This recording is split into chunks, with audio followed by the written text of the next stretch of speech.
Chapter 342. There's one more thing, Toru Watanabe said to Kiyono Yuko. Kiyono Yuko gestured for him to get straight to the point. It's about you and Kiyono. Which Kiyono Yuko? Me. Rin's Aunt Riko Kiyono? Rin's little aunt Kiyono Yuko? Rin's. I didn't know you were so stupid, Mrs. Kujo Yuko said sarcastically. Mrs. Kiyono Yuko blinked mischievously and asked Toru Watanabe, which Kiyono Yuko? It's about you and Rin. Kiyono Yuko nodded in satisfaction. About your agreement with Rin, can you reconsider it? After a pause, Toru Watanabe said, in order to let Rin take over Kiyono Yuko's family, you should have already tried all the methods that should be tried. The so-called half-year agreement was actually just a forced one. There's no guarantee at all. Kiyono Yuko didn't say anything. Toru Watanabe continued. Since I can make her and Miki Yuko reconcile, then I should be the most likely person in the world to let her take over Kiyono Yuko's family. I won't deny that there's no guarantee. You're the most likely person, but there's one thing. Kiyono Yuko scrutinized Toru Watanabe. The reason you want them to reconcile is because it's related to your own love. It's not like that. Toru Watanabe had to explain himself. But his somewhat unbelievable truth was probably something that no one would believe except for Rin Kiyono. And some of his whimsical ideas were something that even Rin Kiyono didn't believe, but Miki Kujo easily believed him. That's fine no matter what. Kiyono's wife was also one of those who did not believe her. Letting Ling take over the Kiyono family is completely dispensable to you. If that's the case, can you still force Ling to reconcile like you did with them? No. This question didn't require any thought. Toru Watanabe added, if she can't take over, I'm willing to manage Kiyono's family for her in the future. I'm not trying to boast, but I can do anything well if I want to. I can't pretend that I didn't hear that, Mrs. Kujo interrupted. Does this mean that you want to marry into Kiyono's family? I mean, I'm just helping her manage it, right? Toru Watanabe asked doubtfully. Disappointed. Mrs. Kiyono pretended to be disappointed, then waved her hand. Forget it. I trust Ling, and Ling trusts you. You can make the decision. Speaking of future plans, Kun Watanabe, I haven't asked you seriously yet. Have you decided what you want to do in the future? Mrs. Kujo asked. Toru Watanabe was excited. He pushed the grape wine glass away and leaned out slightly. I've made a small breakthrough in artificial intelligence. My two mothers-in-law were not far from ruling the world. So you're studying neurology? Mrs. Kiyono nodded in understanding. Mrs. Kujo's wife was thoughtful, looking at Toru Watanabe with a slight smile. I'm just talking nonsense. Toru Watanabe sat up straight and laughed as if he was just joking.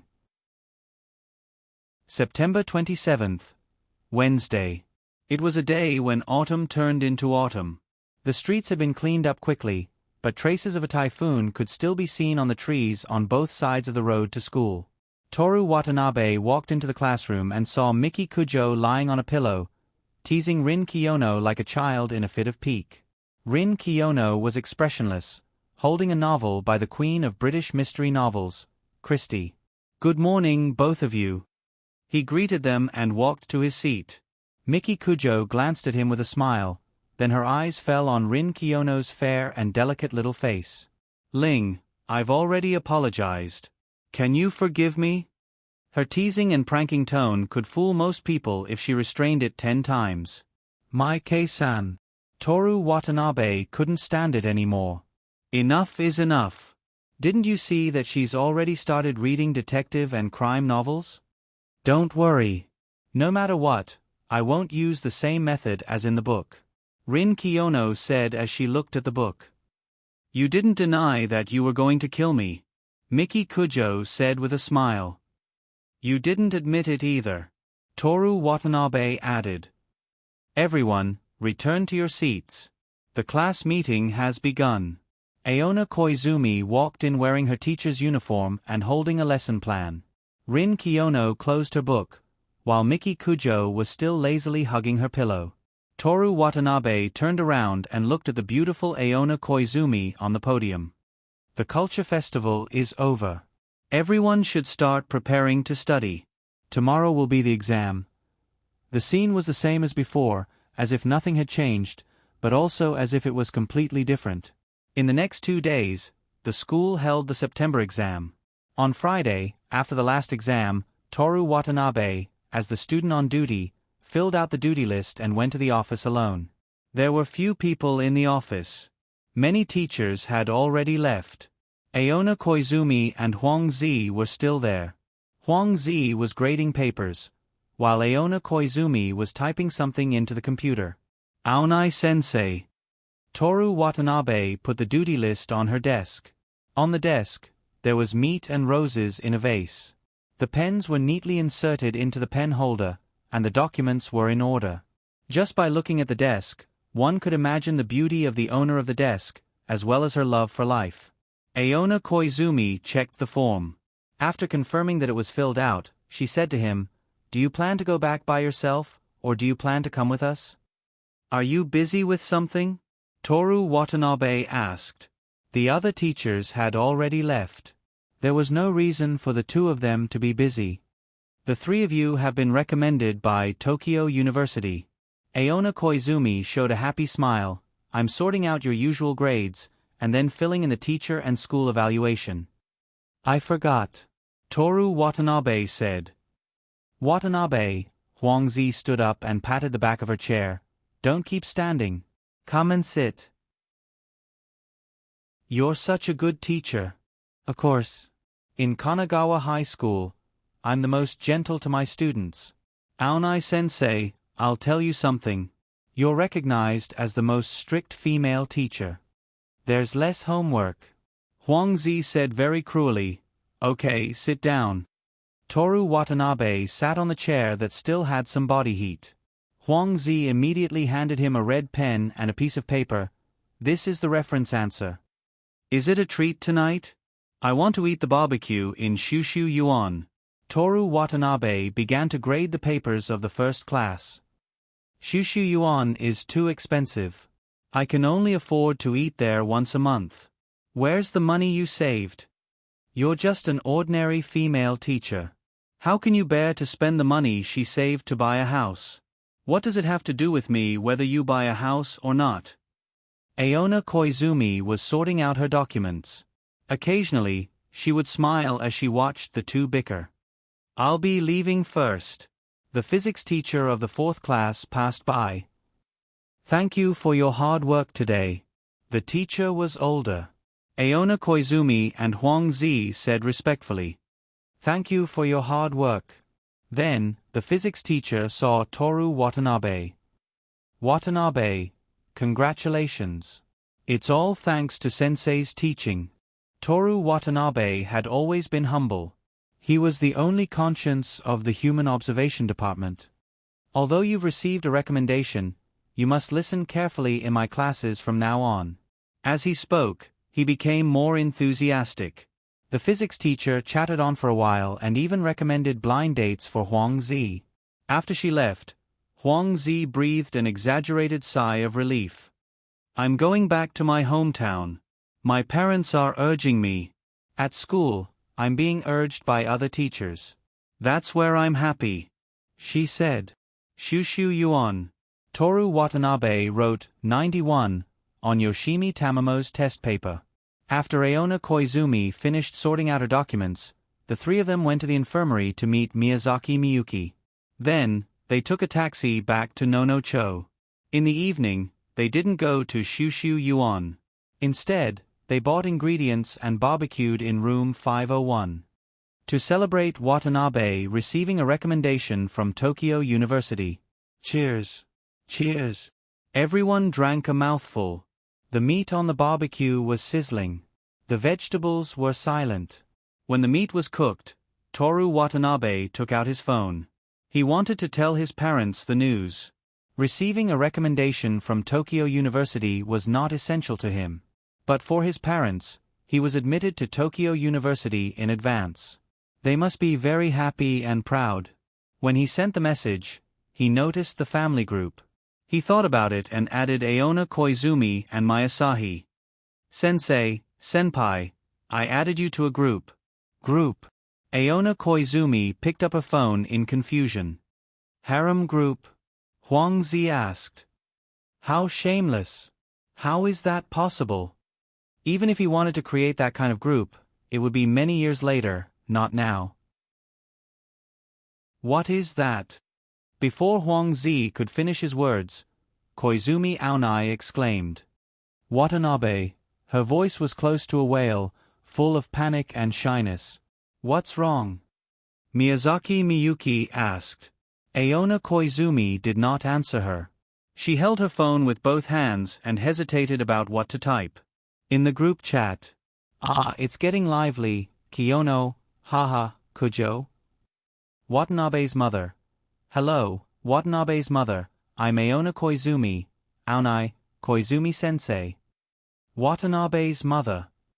Yes, Aonai. Hello, Auntie, I'm Asahi, hello, Watanabe's mother. On the other side, Toru Watanabe received a private message from his mother. What's going on? Well, your son is a scumbag. Did you do something wrong to Lin and Mickey? That's our own business. Mom, you just need to know that they're my girlfriends. Aona Koizumi is your teacher, right? My child will have a free teacher in the future. You child. Watanabe, your mother is ignoring me. Is she angry? Aona Koizumi was very worried. Koizumi-sensei is very anxious right now. She's afraid that you hate her. Mom, quickly reply to the group chat. After a while, Toru Watanabe saw Aona Koizumi breathe a sigh of relief. Then she gradually calmed down and replied with a smile. Masahi still looked indifferent. She didn't feel anything about this matter. Huang Zi and Miyazaki Miyuki gathered around Aona Koizumi and gave her ideas on how to please the middle-aged woman. Toru Watanabe was responsible for taking care of the neglected barbecue. After eating the barbecue, because Huang Zi paid for the ingredients, Miyazaki Miyuki and Masahi washed the vegetables. From this arrangement, it could be seen that they were close friends, so Toru Watanabe and Aona Koizumi washed the dishes. Aona Koizumi was responsible for washing, and Toru Watanabe was responsible for drying the dishes and neatly placing them on the bowl rack. Why did you suddenly introduce me to your parents? Aona Koizumi was still unsettled. I want to be an honest person. After all, they're my parents. They'll definitely accept my willfulness. You scared me. Will Kujo-san be angry? No, she has a bad personality. She doesn't care much about my parents' feelings. Aona Koizumi glanced at Toru Watanabe. Seeing his relaxed expression, she felt his love for Miki Kujo. She couldn't find the right words to describe that feeling. She forced herself to think of a not-so-nice but appropriate one, colluding with each other. It sounded bad, but it was intimate without caring about each other's personalities. It was like a father saying to his child, "Why didn't you die?" It was cruel and excessive, but there was something touching about it. Sensei, when you came home, did your parents urge you to go on blind dates? They definitely did, but not as much as Huang Zi's parents. Aona Koizumi couldn't help but laugh as she recalled Huang Zi's troubled expression. Can I go back with you, Sensei? Toru Watanabe stopped wiping the dishes. Go back. Aona Koizumi was stunned at first, and stopped washing the dishes. Then she reacted. Go back to Kobe with me? Can't I? You can, but I want to wait until after you graduate from university. That's 5 years away. Sensei, you've already... Don't say it. Oh. Toru Watanabe had already understood the rejection of age from his 2 wives. I don't want Sensei's parents to always worry. Sensei, you're a girl, so you can't be honest with your parents like me. But we can hide it from them and let them feel at ease. Not letting them worry is more important than anything else. Of course I want to, but you're too young. Aona Koizumi continued washing the dishes. She quite liked Toru Watanabe's youthful appearance, and she couldn't get enough of it. But in this case, Youth was a weakness. I can dress more mature, and then I'll let you see my acting skills. I guarantee that Sensei's parents will believe me. Really? Although it seemed impractical, Aona Koizumi was in a very good mood. Her voice was filled with vitality like a fish jumping out of the water. Tomorrow, let's go buy more mature clothes, and then I'll show you my acting skills. The two of them talked one after another, discussing when to return to Kobe, what gifts to buy, how to address Aona Koizumi's parents, and what to do if they were exposed. Washing the dishes became a happy thing. Aona Koizumi didn't need new happiness, nor did she need new surprises. Today was another day of contentment with life. When they went back at night, Toru Watanabe and Masahi first found an old movie called Interstellar. It was a very good sci-fi movie. After that, they had a good time. Before going to bed, Toru Watanabe took out his phone and scrolled through the messages in the group. How's Archer in school? Watanabe's mother. He's very good. Aonai. He often copies my homework. Kiyono. Ha. Aonai. This child. Where is he? I have to teach him a good lesson. Watanabe's mother. Sensei Aonai, I'm not in Tokyo.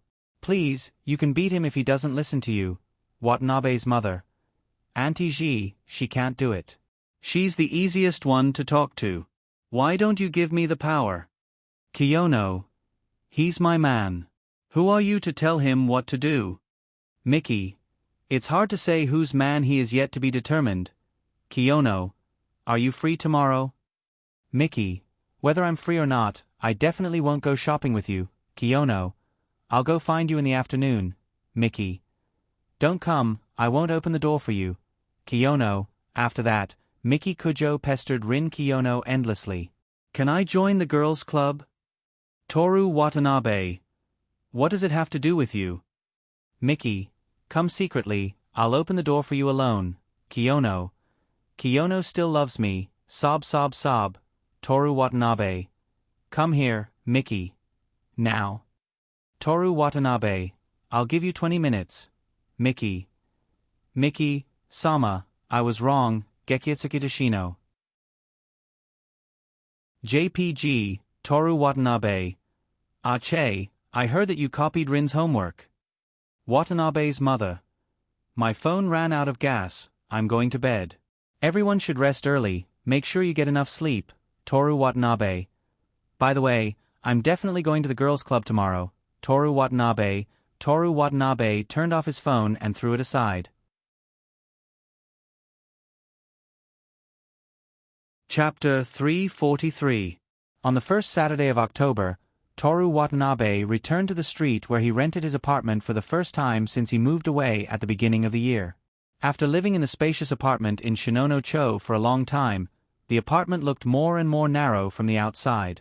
There was a small window in the apartment, through which he could overlook Rin Kiyono's high-end apartment. On casual nights, he would read a book while staring at her light in a daze. After passing by the convenience store between the apartment and the high-end apartment, Toru Watanabe turned in and looked at the lunchbox section where he and Rin Kiyono used to buy lunch together. Everything was the same as before. After buying the latest desserts, he walked toward Rin Kiyono's apartment. Miki Kujo hadn't arrived yet, so Rin Kiyono was the only one in the simple and elegant spacious apartment. Why are you dressed like this at home? Toru Watanabe followed Rin Kiyono to the living room. A thin V-neck sweater and slim jeans. As for how good-looking it was, Toru Watanabe, as an unwavering leg researcher, was forcibly twisted into a butt observer on the spot. It was that good-looking. Occasionally, Rin Kiyono, who was walking in front of him, answered. Kiyono-san, do you occasionally want to be restrained?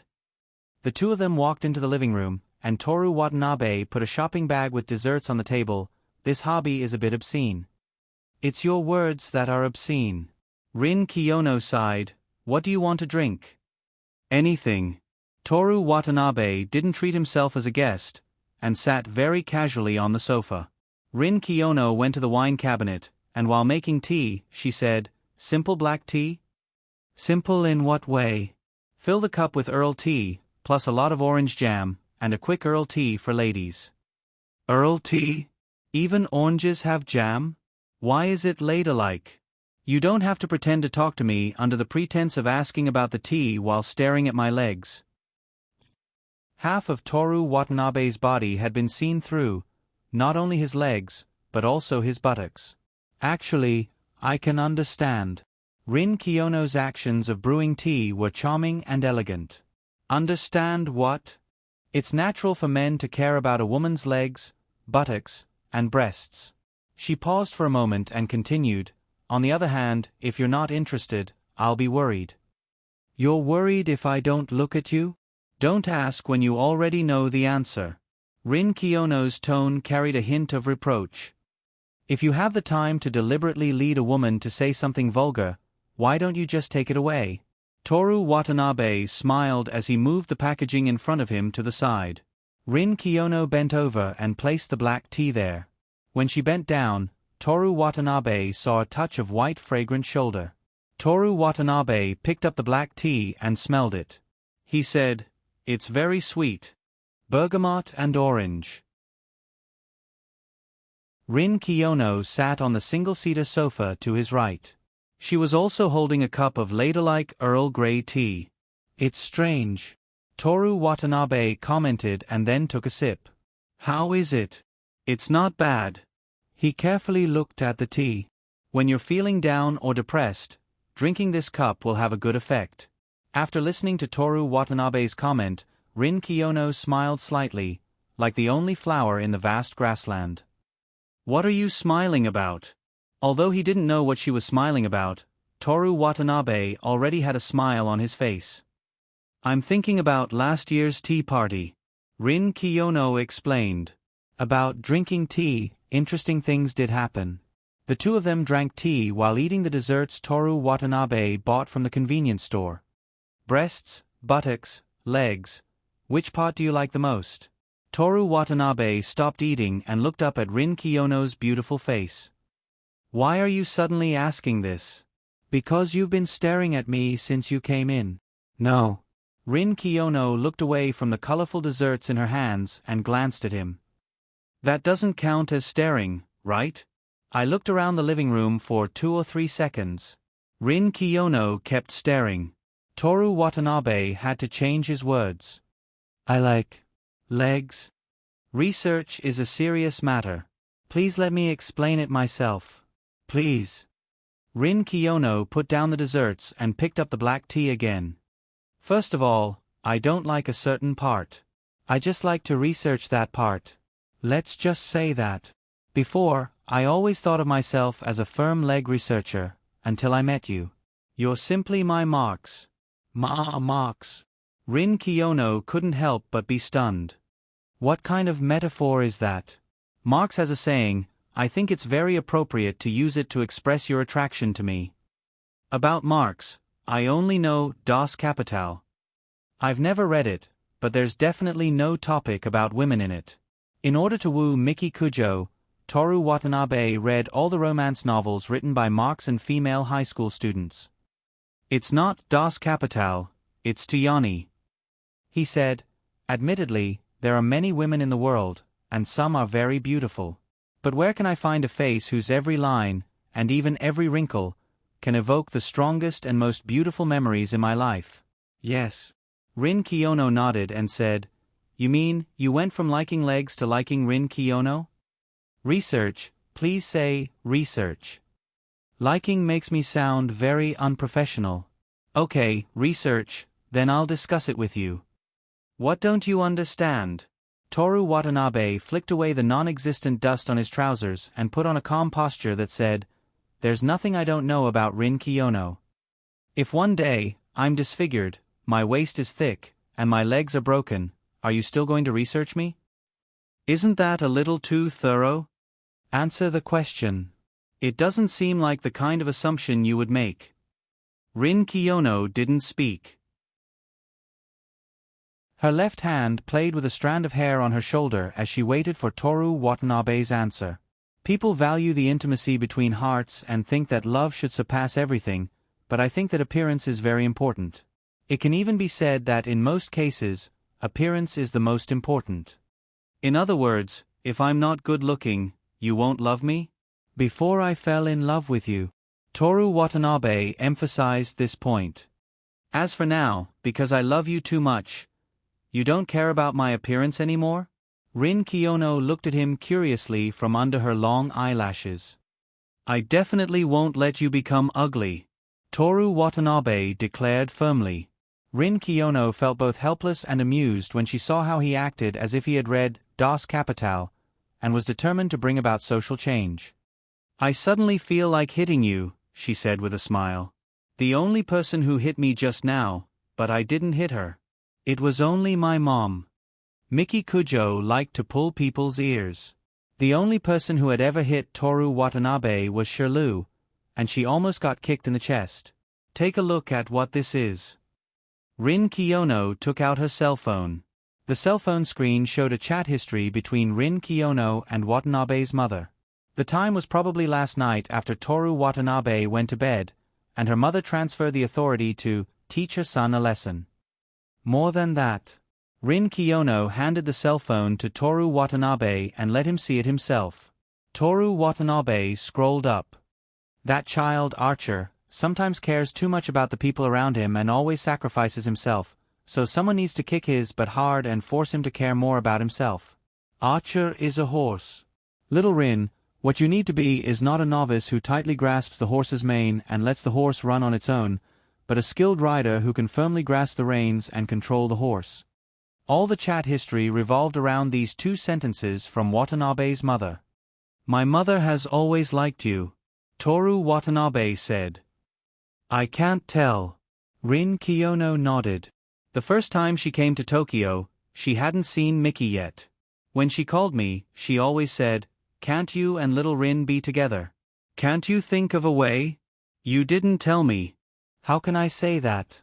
My mother is usually not like this, but since she came to Tokyo and saw you, every time she asks me how we are, I can't understand how excited she is. You made a cup of tea for her and put an aphrodisiac in it?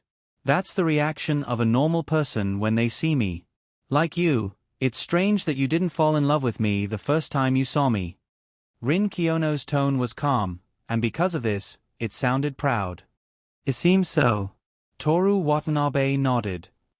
I asked my mother, do you like Kiyono?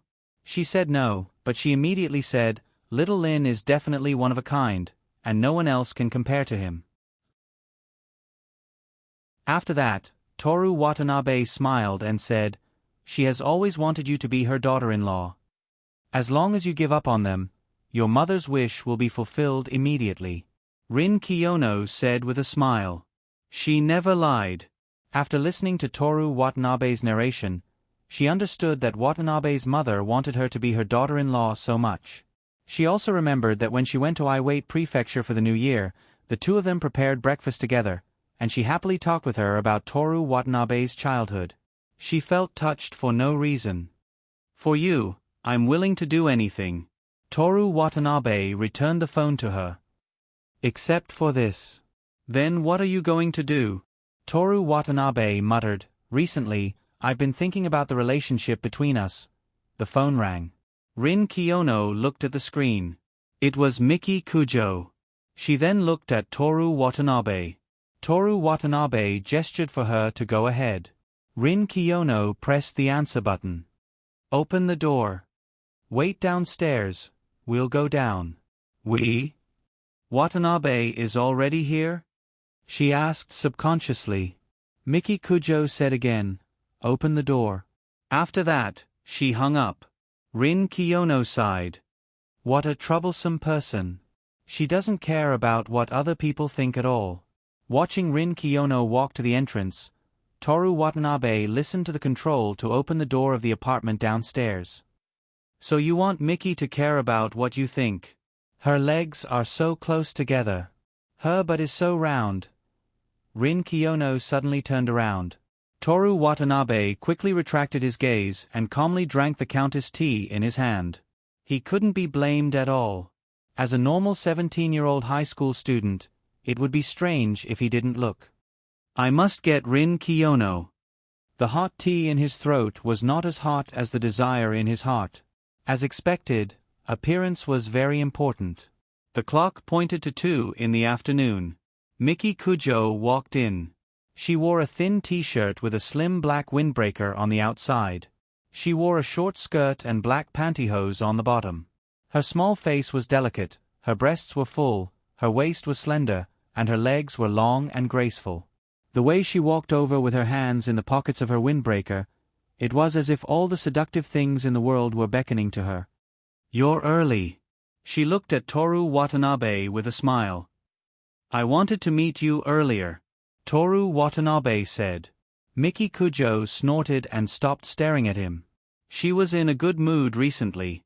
No matter what Toru Watanabe did, thought, or planned, she could remain calm and magnanimous. Of course, the bottom line was absolutely not allowed. Toru Watanabe would never do such a thing. After spending so much time with her, not only did he not neglect her out of habit, but he also loved her more and more. He wanted to hug her every day. If this was in ancient times, Toru Watanabe would have fallen head over heels for her sooner or later. He would build a deer terrace for her and play with the nobles. Miki Kujo was just that charming. "Where are you going today? Still shopping for clothes?" Toru Watanabe asked. "No, I want to walk around." Miki Kujo sat beside him. Toru Watanabe naturally took her left hand and held it in his palm. "Where have you been with those two?" Miki Kujo asked him. "Freedom Hill, Zayabizawa, Daiguan Mountain, Grand Temple." "Speaking of Grand Temple, there are many fortune cats there." "You've been to many places." Rin Kiyono smiled. "I suddenly feel that you and Miki's smile are a little alike." "Then who's prettier?" Rin Kiyono asked. Miki Kujo also stared at Toru Watanabe with a smile. This was the consequence of trespassing into their world. There are all kinds of smiles. If you're naive, I'm definitely the prettier one. But that smile just now was just for show. Miki is even prettier, Toru Watanabe said. "Putting on an act?" Kujio Miyoshi smiled pretentiously. "The important thing is that it's prettier. He just told me that he's willing to do anything for me." Rin Kiyono suddenly said. Miki Kujo's smile was no longer for show. It was truly filled with killing intent. "For you, Miki, I'm also willing to do anything." Toru Watanabe hurriedly grasped Miki Kujo's slender hand tightly. "The same words of love." Miki Kujo's tone was slow. "Give me 3 seconds. 1, 3. Say it. Nothing in the world matters as long as I have you." Glib tongue. Miki Kujo disdainfully commented. Then, as if she couldn't be bothered to talk to Toru Watanabe anymore, she turned to Rin Kiyono and said, "Do you want to change your clothes? Hurry up. Let's go to Freedom Hill today and erase those two's memories." Toru Watanabe was speechless. "Wait a moment." Rin Kiyono walked towards the bedroom. "I'll change my jeans. Watanabe-san has been staring at me since just now." Toru Watanabe was speechless. When Rin Kiyono disappeared, he turned his head. Miki Kujo was looking at him with a fake smile. "Miki." Toru Watanabe put his hands on Miki Kujo's beautiful shoulders and looked at her sincerely. "Say it." Miki Kujo said lazily. "You have to believe that I'm obsessed with your body." "How obsessed?" "Because I have you, I don't want anything, I don't want anything.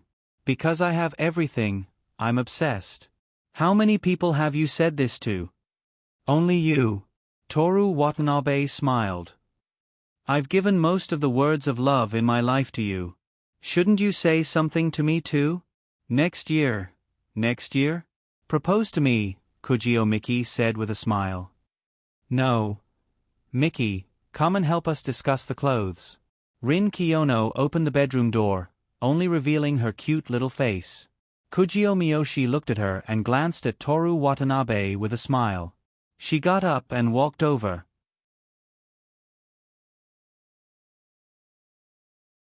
Chapter 344. Toru Watanabe had been lying on the sofa for almost 20 minutes. When the clock pointed to 2:30, he finally couldn't help but get up.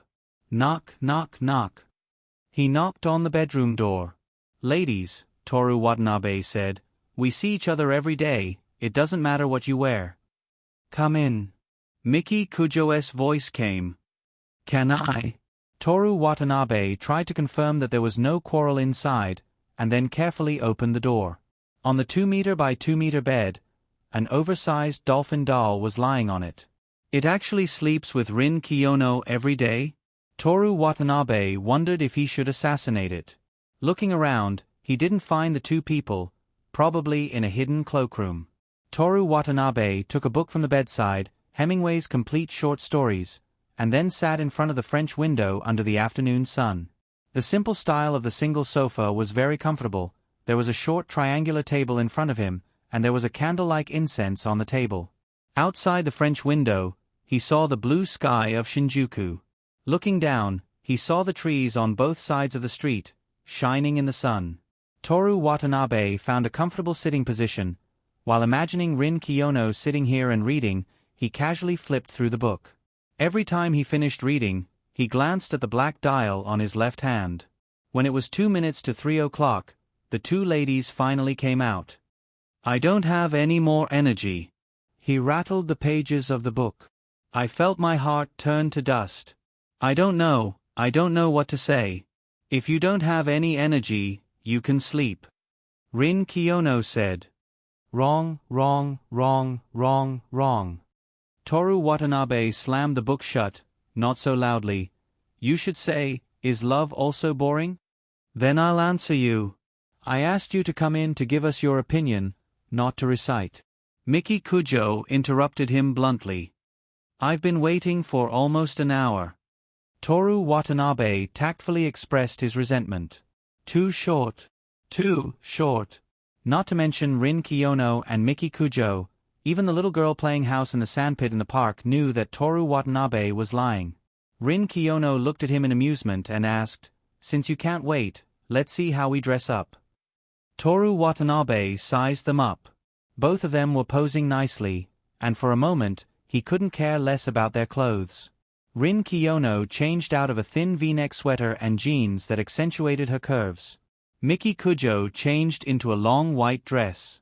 Her pantyhose was gone, and she suddenly looked fresh and pure. It doesn't matter whether we look good or not. I admit that my previous evaluation of you was on the low side, Toru Watanabe said. The two of them laughed at the same time. Miki Kujo threw him an annoyed look and said with a smile, Smooth talker. For me, Toru Watanabe stood up and put the Hemingway's Complete Short Stories back on the bed. As long as you don't expose anything, you're dressed up beautifully. Am I right? Rin Kiyono said to Miki Kujo. I already knew. Miki Kujo looked at Toru Watanabe. Toru Watanabe looked back and forth between the two of them and asked in confusion, What's the matter? You don't need to know. Rin Kiyono walked in front of the mirror. She pinched her cuffs and turned around to check her clothes. Miki. Toru Watanabe pointed at her and then at himself with an expression that said he couldn't accept being abandoned. The two of us are on the same side. Yes, we're on the same side. Miki Kujo said with a smile. It's nothing. When we were trying on the clothes just now, we were talking about you. Rin said that you're as selfish and possessive as me, as proud as her, as paranoid as my Asahi, as gentle as Aona Koizumi. I'm schizophrenic? And you like to talk nonsense. You use nonsense to cover yourself up, Rin Kiyono added in front of the mirror. At least deny that you're schizophrenic, Toru Watanabe reminded her. Let's go. Rin Kiyono turned around in front of the mirror and walked towards Miki Kujo. Is there anything fun in Freedom Hill? Miki Kujo asked. Freedom Hill is known as Japan's holy land of desserts. It's very famous all over the world. There are countless dessert shops and cafes within a 500-meter radius. Many famous masters have set up shops here. It can be considered a first-class dessert battlefield. Rin Kiyono said. Where did you read it from? Miki Kujo asked with certainty. A mobile app guide. Rin Kiyono's indifferent tone had a hint of smugness after Miki Kujo guessed wrong. The two of them chatted as they left the bedroom.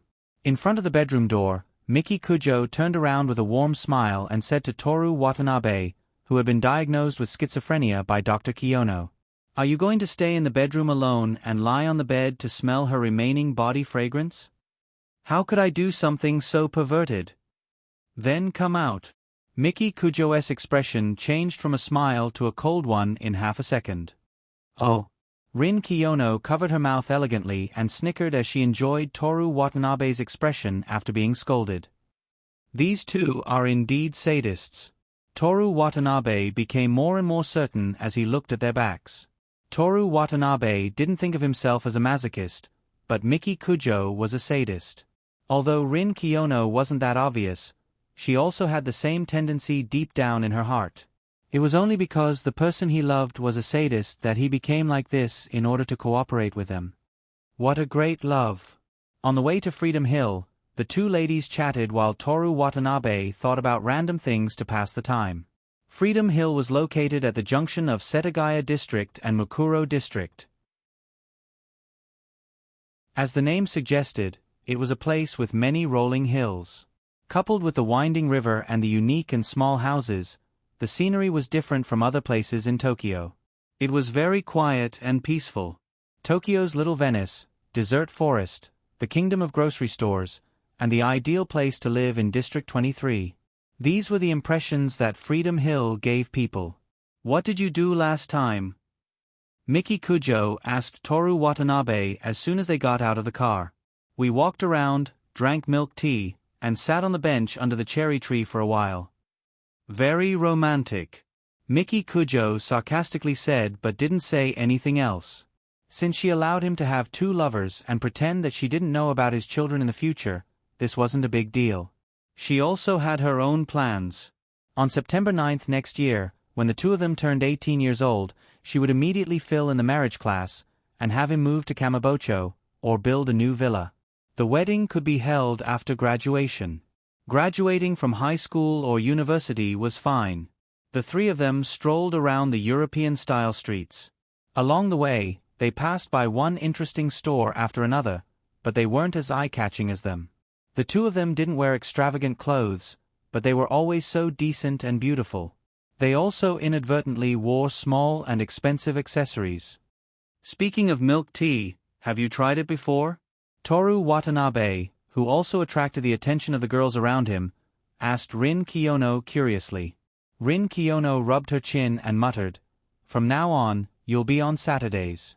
Otherwise, you'll be so narrow-minded that you'll think that I haven't even drunk milk tea before. Think about it carefully. The two of us haven't seen you outside of school, except for travel gatherings," Miki Kujo said. "You don't need to specifically emphasize, the two of us." Rin Kiyono glanced at her. "Sorry, just now it was really out of habit." Miki Kujo couldn't help but smile, and naturally held Toru Watanabe's arm. She was already used to putting herself and Toru Watanabe together. Rin Kiyono stopped and looked at the two of them. "If you insist on being like this, I can only go back." Don't be angry, I'll also hold your arm." Miki Kujo stretched out her other hand and affectionately held Rin Kiyono's slender wrist. "Is this okay?" Miki Kujo asked. Rin Kiyono took a breath, sighed, and finally said, "Forget it." The three of them held hands and walked on the street, which became even more attractive. However, it was too troublesome to hold two people at the same time, so Miki Kujo left Toru Watanabe and only held Rin Kiyono's arm. "Hey!" Toru Watanabe was unhappy, as he completely regarded Miki Kujo as his own. "Ah, are you jealous?" Rin Kiyono said with a smile. "Good boy." Miki Kujo's slender and tender fingers traced Toru Watanabe's lips to his chin. "Sleep at my place tonight, big sister will compensate you." "You should have said so earlier, it's just a small matter, please continue." Actually, the sight of the two of them holding hands while standing together was already the greatest enjoyment for Toru Watanabe. One was elegant and refined, while the other was exquisite and beautiful. The two of them had elegant and seductive figures, and the voices that made people feel extremely comfortable or caused people to daydream, as well as the clever and cute movements and tone of voice that showed off their intelligence and cuteness. All of them were the epitome of perfection. The visual enjoyment was already very satisfying, but it was even more satisfying for the soul. The decoration of this shop is a bit Okinawan, and they seem to be selling goods from 100 to 60 years ago. A bunch of junk. What's with the retro style? How did you get obsessed with cleanliness? Obsessed? And a fussy personality. When it comes to fussing, you're much better than me. No, you're better than me in this aspect. We've arrived at the milk tea shop, and there's a lot of people lining up. Miki Kujo turned her head and ordered Toru Watanabe, "Line up." "Yes, yes, my young ladies." Looking at the two of them, Toru Watanabe said with a smile. The two of them seemed to be the same as before, where they would quarrel with a few words, but now there was a deep friendship between them. Toru Watanabe didn't know if love could replace friendship and satisfy people's needs for lovers and friends at the same time, but the scene in front of him made him feel that at least making the two of them reconcile was the right thing to do. "I've told you before, if you dare to laugh, I'll punish you." Miki Kujo's voice was cruel. Because of his laughter, the girls, and women around Toru Watanabe were all stunned, just like the robot model in City in the Sky in the Ghibli Art Gallery. "Your punishment is a reward," Rin Kiyono said. "What do you think?" Miki Kujo turned her face and looked at her. Rin Kiyono's usual right hand was held by Miki Kujo, so she had to use her left hand to support her beautiful curved chin. She pondered for a moment, then looked at Toru Watanabe and said with a smile, "Doesn't he like the witch costume?" Wait. Toru Watanabe had a bad feeling in his heart. Before she could finish, Rin Kiyono happily added, "I forgot, in your words, he likes to study costumes." She turned her head and said to Miki Kujo, "Let him wear the witch costume in the club classroom?" Miki Kujo smiled and said to Toru Watanabe, "I won't listen to her." "Miki, my Miki." Toru Watanabe was sincerely touched.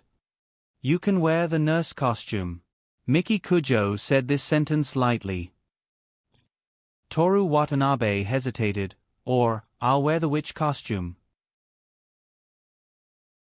At least the witch costume had pants, but the nurse costume had no pants.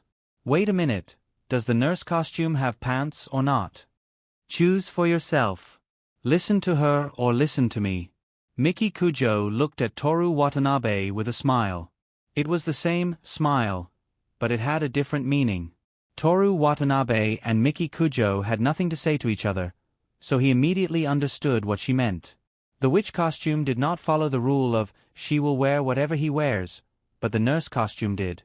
Before he could figure out whether the nurse costume had pants or not, Miki Kujo, who was wearing a white and slender nurse costume, was already kneeling by the bed with one leg and helping him deal with it. Rin Kiyono knew the moment Toru Watanabe's expression changed. "If you can think about this on the street, then I don't have to worry about you not being interested in girls," she mocked. "Aha." Tetsumasa Watanabe straightened his face. "I'm going to line up for milk tea." Before he left, he winked at Mika Kujo in tacit understanding. Miki Kujo's delicate face was full of charm, and she deliberately looked back at him with a puzzled expression. It was a simple action, but it was inexplicably moving. Everyone who saw it would dream of it again in the future. When Toru Watanabe came back with 3 cups of milk tea, it was already 15 minutes later. The two of them sat on a wooden bench, and above them was a beautiful beech tree with luxuriant foliage. The bench was covered with a blue camping napkin that Rin Kiyono had put in her bag, and there was a cute little white cat at the corner. "Here." Toru Watanabe handed the milk tea to the two of them, and he sat down beside Miki Kujo. They were all pearl milk tea, and to avoid the, let me have a sip of yours, and you have to have a sip of mine scenario, the three of them slowly drank their milk tea. "It's very sweet," Rin Kiyono said. "This sweetness isn't authentic." Miki Kujo had always had a good sense of taste. "Really?" Rin Kiyono didn't taste it either. Listening to the two of them talking leisurely, Toru Watanabe raised his head. Through the swaying leaves of the beech tree, he could see the scattered blue sky. Try it. I don't know if it'll work. Ha ha ha. Pervert. A group of lively girls drew the attention of the three of them, and at the same time, attracted the attention of the three of them. Toru Watanabe looked over and saw a girl with an outstanding figure doing the pearl milk tea challenge, put the cup of pearl milk tea on her chest and drink it. When he looked away, Miki Kujo was looking at Rin Kiyono with a smile. Although she didn't do the pearl milk tea challenge, her breasts, which were slightly larger than the average person's, were particularly eye-catching. Shallow. Rin Kiyono held the milk tea in her left hand and the straw in her right hand, looking straight ahead. Don't do such a boring thing. Toru Watanabe said to Miki Kujo, then changed the topic. Even if you want to do it, wait until we're back. It'll be just the two of us. You sure know how to think, Miki Kujo mocked. Let Aona Koizumi do it for you. Hers is the biggest. That sounds a little perverted. If you don't add the pearl milk tea challenge, Toru Watanabe said. The pearl milk tea challenge is perverted. Rin Kiyono's chest didn't rise or fall much even if she was angry. It was a very pitiful thing. After drinking the milk tea, they strolled around the various shops in Freedom Hill. Toru Watanabe wasn't interested in the rows upon rows of dessert shops. Instead, he was interested in the grocery stores. There were all kinds of utensils, potted plants, daily necessities, and other miscellaneous items from all over Japan. None of them were expensive, but they were all pleasing in their own way, making people unable to put them down. Toru Watanabe bought a set of cooking utensils, preparing to give them to Aona Koizumi. With good cooking utensils, the mood when cooking would also change. But that night, Toru Watanabe and Miki Kujo stayed at Kamabocho. At night, the two of them lay side by side. Miki Kujo waited for a while, then asked, "What's wrong with you?" Toru Watanabe's voice was drowsy, as if he was about to fall asleep. Miki Kujo turned her body, her back facing Toru Watanabe, wrapped herself in the quilt and fell asleep. After 10 minutes, she lifted her slender and smooth leg and kicked Toru Watanabe's butt. Ha ha ha. Toru Watanabe's laughter didn't have any trace of sleepiness. He moved his body forward, tightly hugging Miki Kujo's delicate and seductive body. Usually, I'm the one who takes the initiative, as if I'm the only one who wants it. Today is the first day I'm not taking the initiative, and you can't stand it? He whispered with a smile. I just find you annoying, you misunderstood.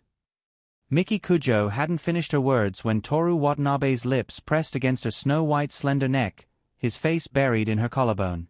Sister, he whispered. Miki Kujo's voice became undulating, letting out a sweet and moving murmur.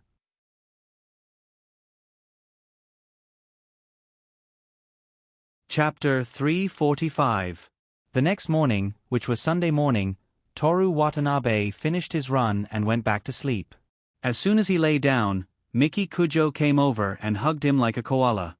After a while, she climbed on top of him. She hugged Toru Watanabe's neck tightly. Her soft and smooth face was close to Toru Watanabe's face. Her terrible sleeping posture and the love she showed to Toru Watanabe was completely different from the usual Miki Kujo when she was awake.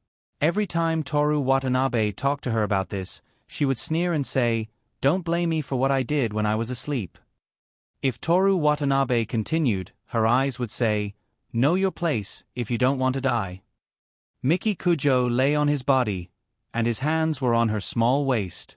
His hands would occasionally go up and caress her back intimately. Occasionally, they would go down and greedily knead her white and plump buttocks. The two of them fell asleep just like that. At 9 o'clock, Miki Kujo woke up. Her eyes were still closed, and she enjoyed the comfort of the two of them together. "Someone asked me to say something to you," Toru Watanabe said in her ear. Toru Watanabe thinks that Miki Kujo is too cute. "Someone also asked me to say something to you," Miki Kujo said. Toru Watanabe is too happy to be with Miki Kujo. That kid has always had good taste. Toru Watanabe praised. Miki Kujo hugged him tighter. Che. Che. Say you love me. I love you. Who loves who? Toru Watanabe loves Miki Kujo. How much does Toru Watanabe love Miki Kujo? On a sunny Sunday, I was fishing at the docks of the arena, but I couldn't catch a single fish after a long time. I was bored and watching the yachts coming and going in Tokyo Bay to pass the time. Suddenly, a beautiful lady came. She put her hands on the railing and didn't say a word. She watched the sea with me the whole afternoon. Toru Watanabe loves Miki Kujo so much. Is this your real experience? If you went to the pier on a sunny Sunday afternoon and watched the sea with Toru Watanabe for the whole afternoon, then it's true. If you didn't go there, then it's not true. Miki Kujo made a sound of satisfaction and rubbed her face against Toru Watanabe's. Toru Watanabe hugged Miki Kujo's waist and put his face closer to her. Between their faces, there were a few strands of Miki Kujo's hair, and it tickled. Miki. Miki. I want you. Toru Watanabe moved forward greedily, and Miki Kujo welcomed him with her back straightened. Miki Kujo's body made Toru Watanabe forget to leave, and he loved it so much that he couldn't put it down. Miki Kujo would always let out a wonderful moan or sigh when Toru Watanabe lingered. At 10 o'clock, the two of them slept again and only woke up slowly in the afternoon. It might be a little late to say it now, but that was Toru Watanabe and Miki Kujo's Sunday morning. It had always been like this, and it would be like this in the future. After lunch, the two went to Shimike's, where Rin Kiyono was already waiting. Too slow. She said, I think it's basic etiquette to arrive at the meeting place 5 minutes early. Miki Kujo hugged her elbows with both hands, and at this time, she poked Toru Watanabe with her left elbow. She said, you're not human. Stupid old human, I've already evolved and become the god of the new world. Toru Watanabe put his hands in his pockets, and at this time, his insufferably arrogant temperament was displayed. What's with the look in your eyes? He took his hands out of his trouser pockets again. It's about time for you to graduate from Chunibyu. Rin Kiyono maintained a sympathetic expression. Now you even know about Chunibyu, you've fallen. Please say that my knowledge is broader. Rin Kiyono used a superior attitude to point out Toru Watanabe's mistakes. Okay, let's go. Miki Kujo interrupted the two's argument. Shimike's was denser than Ginza, more down-to-earth than Roppongi, and livelier than humanoid Cho. There were antique shops, cosmetic shops, snack bars, ramen shops, izakaya, and everything else. The roads were narrow, the sky was clear, and the sun shone on the rows of shops. Occasionally, a crow would fly over and land on a certain electric wire, making the autumn seem even more distant. After a few steps, Rin Kiyono looked at Miki Kujo. What's wrong? Miki Kujo asked. She said, why aren't you holding my hand today? Rin Kiyono translated for Toru Watanabe. Rin Kiyono gave him a dissatisfied glare and said to Miki Kujo, why aren't you deliberately acting intimate with him today? I held your hand yesterday, so today it's your turn to hold mine. Miki Kujo slightly opened her left arm. Come. I'm asking you, Rin Kiyono said word by word, why aren't you deliberately acting intimate with Watanabe-san in front of me? Toru Watanabe took 2 steps forward, picked up Rin Kiyono's slender wrist, and put her snow-white hand on Miki Kujo's wrist. Rin Kiyono immediately glared at him. If this stalemate continues, the onlookers will think that we're filming a movie. Toru Watanabe opened his hand and let her look at the crowd that was watching them. Rin Kiyono coldly stared at Toru Watanabe. Most people would be frightened, but Miki Kujo and Toru Watanabe didn't take it to heart at all. Instead, they found it funny.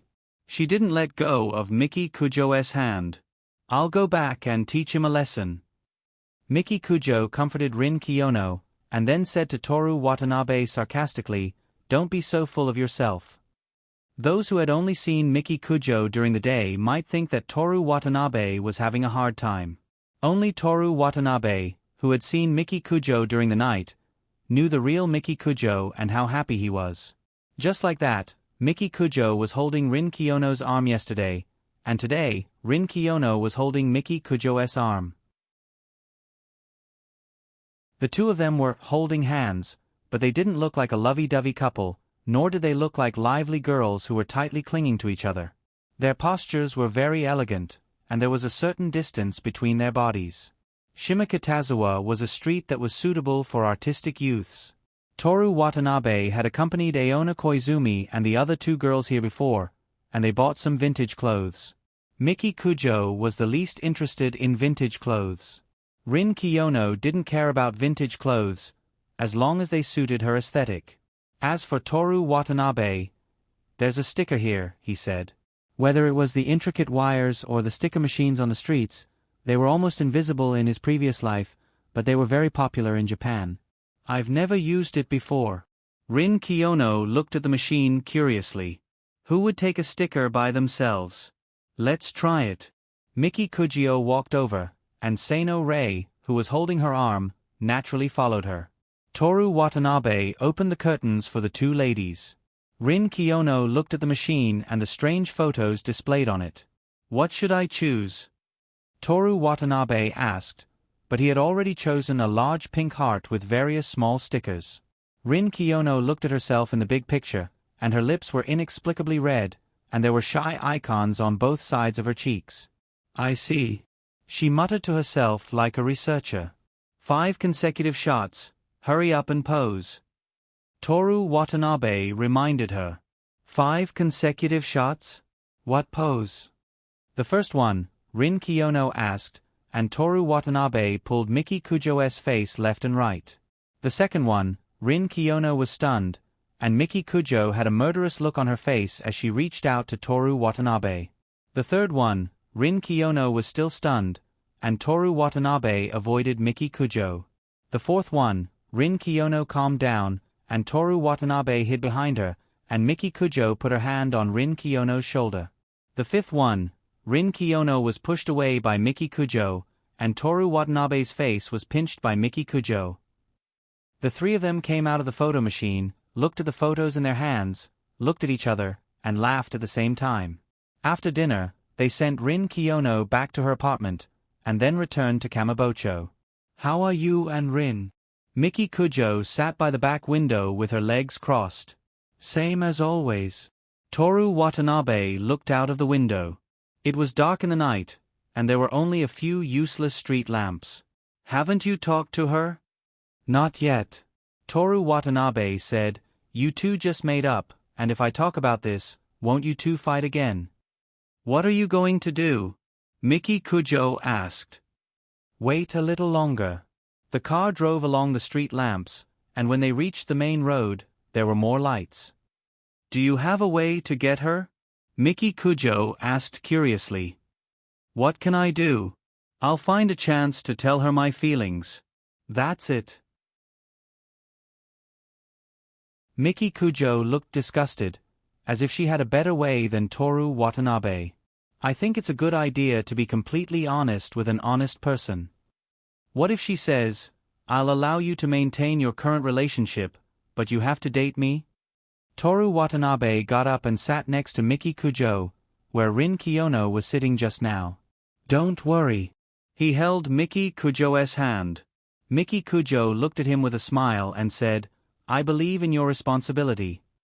Toru Watanabe laughed and tickled her waist. "Vixen, bad woman." Miki Kujo was ticklish, but she didn't escape. Instead, she smiled and leaned into Toru Watanabe's arms. Toru Watanabe stopped and looked at her in his arms. Her delicate little face was red because of her smile just now. Miki Kujo looked up and raised her finger in Toru Watanabe's arms to touch his lips. Looking at Miki Kujo, who suddenly looked a little childish, Toru Watanabe couldn't help but take her hand away and kiss her soft lips. The car started to speed up, and the night view of East Kyoto outside the window became colorful. On Monday, Toru Watanabe was holding Rin Kiyono's homework in his hand and was doing homework for himself and Miki Kujo. Aoi Ichiki curiously turned around and looked at Miki Kujo and Rin Kiyono. Miki Kujo buried her head in sleep, and her face was facing the window. Aoi Ichiki couldn't see clearly, so she could only stare at Rin Kiyono. She had a head of long black hair, slender fingers holding the book, and a small white face like a peeled egg. "Itsuki, classmate?" Rin Kiyono looked up from her book.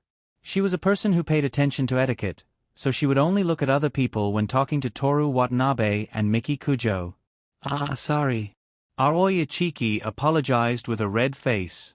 At first, she was just curious because she heard from the people in the music club that someone saw the three of them shopping together. Of course, Aoi Ichiki, who knew the inside story, wasn't surprised. What was strange was that Rin Kiyono and Miki Kujo were holding hands. But because of her curiosity, she was obsessed with Rin Kiyono's beauty. "What's the matter?" Rin Kiyono asked. "There is indeed something." Aoi Ichiki turned around and faced Rin Kiyono. Rin Kiyono frowned slightly. She didn't like to be so close to people, the distance of a desk. "It's like this." Aoi Ichiki didn't notice it at all. It's already October, and the national competition is at the end of the month. There's also the sports festival to prepare for, so there's not much time left. So I want to ask Kiyono classmate to continue teaching us. Rin Kiyono closed her book and put her slender fingers on her chin. She pondered for a moment and said, "Because I have an appointment on Sunday, I can only go for one day of the weekend." "That's enough, that's enough." Aoi Ichiki nodded quickly. "It's finally done. There's so much homework for the weekend." Toru Watanabe finally finished the homework for two people. Chinyi Rin looked over, and a smile naturally appeared on his face. She said in a half-mocking, half-commanding tone, "From now on, we'll study together in the morning on the weekend." On behalf of the entire Watanabe family, I agree with Counselor Kiyono's suggestion. Toru Watanabe returned the homework to her and said softly to Miki Kujo, "Counselor Kujo, do you have any objections?" They waited quietly for a while. Counselor Kujo didn't have any objections. She didn't wake up. Miki Kujo found out about this during the third period of art class. "Today, we'll be sketching an oak tree. Everyone, take your tools and go to the school gate together." The art teacher walked in and immediately announced, "Great. Hey, can't we do it in the art classroom? I don't want to run around." Some people wanted to go, while others didn't, but they all took ken paper, sketching pens, and ink and walked to the oak tree near Kamigawa's school gate. The oak tree was planted since the school was founded. It was said that it was just a seed at that time, but now it had a beautiful shape and a huge canopy. There were 40 people in the second-year class 4, so they could all sit under the shade of the tree. "Miki," Toru Watanabe said, "Kiyono classmate said that from now on, she'll be guiding the playing department on Saturdays. On Sunday mornings, the three of us will study together and go out to play in the afternoon." "Okay." Miki Kujo didn't comment. She dipped the tip of her pen in some ink and began to draw. The sun was good today. Occasionally, it shone through the gaps between the trees and made the white paper shine. Toru Watanabe was an idiot. He only knew how to draw, so he didn't know how to draw seriously, because he tried, but he still couldn't do it. Toru Watanabe looked at Miki Kujo for a while. His pen moved smoothly on the paper. Although it was just the beginning, from the smoothness of the lines and the calmness of her posture, he knew that she was good. Toru Watanabe then looked at Rin Kiyono, wanting to compare their skills. She also looked good, but not as good as Miki Kujo. But Toru Watanabe's gaze moved down and fell on the two legs that stretched out from the pleated skirt. She didn't wear stockings today. She wore white stockings that were above her ankles and 1/3 of the way up her calves. Her skin was delicate, like two scallions with their leaves peeled off. The lines were beautiful and the shape was round. Toru Watanabe had never seen such beautiful legs. If you want to draw a good sketch, every stroke is important. Watanabe-san, please continue. The art teacher suddenly called out Seiji's name. Because there's no time to make changes. If there's a mistake, the whole work will be ruined. Toru Watanabe's reaction was very quick, and his brain was very smart. Okay. The art teacher continued. When she got tired, she took out a bottle and took a sip, then returned to her armpit.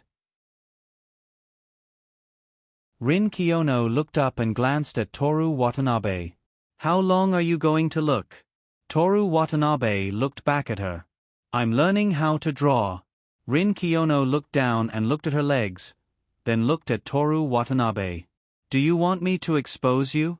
Toru Watanabe looked at her legs, then looked at her again. No, but I want to look. Seino Rin turned his gaze towards the Kujio Miyoshi, and Toru Watanabe hurriedly retracted his gaze and started writing furiously. After a while, he said, "It's done." He raised the paper and said in an intoxicated tone, "The lines of the tree trunk are perfect. I'm very satisfied." Miki Kujo looked up and sneered. "It's not nice." Toru Watanabe looked at her as if she had no taste. "It's nice." Miki Kujo smiled and nodded. Toru Watanabe's drawing. Have you ever seen a kindergarten kid drawing a book?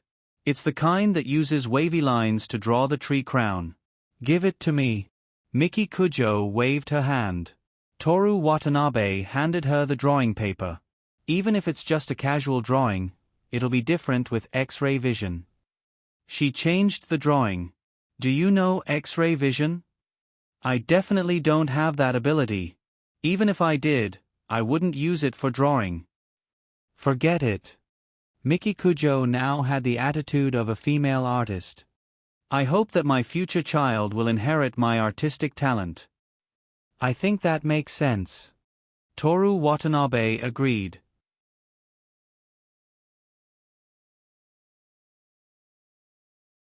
Chapter 346. She received an unprecedented grade of B for her art class. Thank you, Miki-sama. During lunch at the club's classroom, Toru Watanabe respectfully poured Miki Kujo a glass of juice.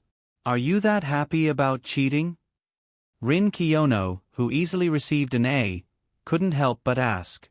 What's mine is Watanabe's. Miki Kujo smiled and took a sip of juice. I like this sentence. I'm going to write it down in my diary. Speaking of diaries, Toru Watanabe suddenly remembered that his first diary was still with Rin Kiyono. He looked at Rin Kiyono with an expression that said, "It's about time you return it to me." Rin Kiyono put the green broccoli into her cherry blossom-colored mouth and looked out the window. She didn't look at Toru Watanabe. It was October, and the wind was blowing from the south. The white curtains swayed, and Rin Kiyono's beautiful black hair swayed gently. When she tucked a few strands of hair behind her ear, Toru Watanabe seemed to see pink cherry blossom petals floating in from the window. Every time he stared at Rin Kiyono, a sacred feeling would emerge from the bottom of his heart. He turned to look at Miki Kujo, who was sitting next to him. The sacred feeling was replaced by sweetness, and he had an impulse to agree to anything she wanted. Toru Watanabe is really a scumbag. Toru Watanabe, who was once again convinced that he loved more than one person, commented himself. After lunch, Miki Kujo slept, Rin Kiyono read, and Toru Watanabe took Miki Kujo's tablet to draw. You're so obedient? Rin Kiyono looked past the book and looked at Toru Watanabe. My goal is to get a B before graduation. Graduate from university? Stop looking down on me. Rin Kiyono chuckled, and Toru Watanabe also smiled. Although she still didn't know how to lie, Rin Kiyono already knew how to joke. Toru Watanabe drew the Human Observation Department at noon. The three of them would eventually leave this place, and the observation department would eventually disappear, but this classroom would still be blown by the southern wind. After the afternoon activities, Toru Watanabe returned Rin Kiyono's club key. It's Watanabe's turn today. Where's Kiyono, classmate? Seeing Toru Watanabe, Aona Koizumi immediately smiled. He went back with Miki. Toru Watanabe handed her the key. Aona Koizumi's hand left the keyboard and hung the key on the wall. Watanabe, Watanabe, come over here. I have something good to eat for you. Huang Zi waved at Toru Watanabe like a cat calling for a mouse to watch fireworks. As the school doctor, Miyazaki Miyuki was the last to leave school, so the other two stayed in the office to grade homework or prepare lesson plans while waiting for her. When Toru Watanabe walked over, Huangzi handed him a pen and reference notes. "That's all. Good luck. Where's the food?" Toru Watanabe picked up his pen. Huangzi squatted by his feet, opened a drawer, and took out a packet of candy. "This," she said, "is carbonated candy that I bought. It's super delicious. Try it." Toru Watanabe ate a candy, and his face scrunched up from the sourness. Huangzi slapped the back of her chair and laughed loudly. Aona Koizumi smiled and handed her glass of water to Toru Watanabe. "Huangzi-sensei." Toru Watanabe took a sip of water, and his expression finally looked less pained. "Did you know? I hate liars the most." "Haha, sorry. Here, it's sweet." Huangzi took another candy. Toru Watanabe reached out to take it, but Aona Koizumi reminded him, "It's still sour." Ha ha ha. Huangzi laughed even harder. With inhuman speed, Toru Watanabe took the candy from her hand and threw it into her mouth. Huangzi narrowed her eyes, then covered her mouth and squatted on the ground as if she was about to vomit after drinking too much. "It's quite interesting to make such a pose while wearing a teacher's uniform," Toru Watanabe thought to himself. Aona Koizumi picked up Huangzi's glass of water and handed it to her with a smile. "You've finally gotten your retribution after pranking me for the whole day." Huangzi gulped water into his mouth. After the farce, Huangzi finally calmed down. He took out some potato chips from another drawer and started munching on them. "Where did you go over the weekend?" Aona Koizumi asked Toru Watanabe as she organized her documents. "I went to Bi's and walked around Chazawa Street." "What did you buy?" Huangzi fed Aona Koizumi a potato chip and asked Toru Watanabe to take one for himself. "I didn't buy anything. I ate shaved ice. Now that you mention it, I want to eat it again." The shaved ice in that shop is smoother than other shops, and the fruits are especially delicious. Mango, white peach, black currant. Black currant isn't a fruit, right? Toru Watanabe said as he marked his homework.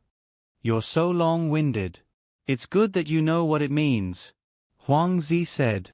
"But why didn't you buy anything else when you went so far? It doesn't suit their taste." Although the lower North Lake was a rather famous tourist attraction, it seemed to lack development. This might be a style, or it might really have stopped development. If the French cuisine in Ginza and Aoyama was authentic, and the French cuisine in Liberty Hill was undeserved, then the French cuisine in Bi's was still below Liberty Hill. Bi's was probably such a place. It wasn't that Bi's wasn't good, but everyone had their own preferences. Just like octopus balls, Toru Watanabe liked the taste of one that was sold on the street for 10 yuan. "As expected of a young lady," Huangzi said enviously. "Where did you go?" Toru Watanabe asked. "The four of us went to Ueno Zoo to see pandas." Miyasahi had already integrated into the trio. The three teachers knew about Miyasahi's situation and took care of her as her elder sisters. Miyasahi didn't care about the outside world, so she ignored the friendship between the three of them since childhood and the fact that the three of them used to be her teachers. They could get along with each other as friends. "Do you have any plans for Culture Day?" Toru Watanabe asked again. Culture Day was the day when Japan commemorated the promulgation of the Constitution. There would be a day off. Including last Saturday and Sunday, there would be a total of 3 days. "Not at the moment," Aona Koizumi thought for a while.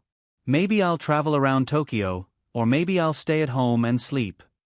"If you want to travel, how about going to Kobe?" "I'll go too." Toru Watanabe turned to look at Aona Koizumi. Aona Koizumi also turned her head and looked at him with surprise and joy. Because Huangzi had already taken the potato chips, she could only use her elbow to touch Toru Watanabe's shoulder. She lectured him, "Do you know where Kobe is?" "Aonai-sensei's hometown." Toru Watanabe's voice carried a smile. Huangzi was stunned. Then, she looked back and forth between Aona Koizumi and Toru Watanabe.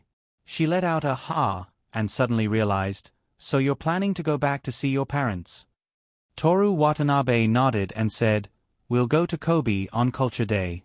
Aonai-sensei will go back to Iwate Prefecture with me during the new year? What do you think? He looked at Aona Koizumi and asked. Let's talk about it when we get back. Aona Koizumi pretended to be calm. She couldn't concentrate on the following work. Toru Watanabe was willing to go back with her to see her parents. He even wanted to take her to see her parents. This made her extremely excited and sweet. Then, she ran out of worry. Could Watanabe really pretend to be 25 or 26 years old? What if he saw through it?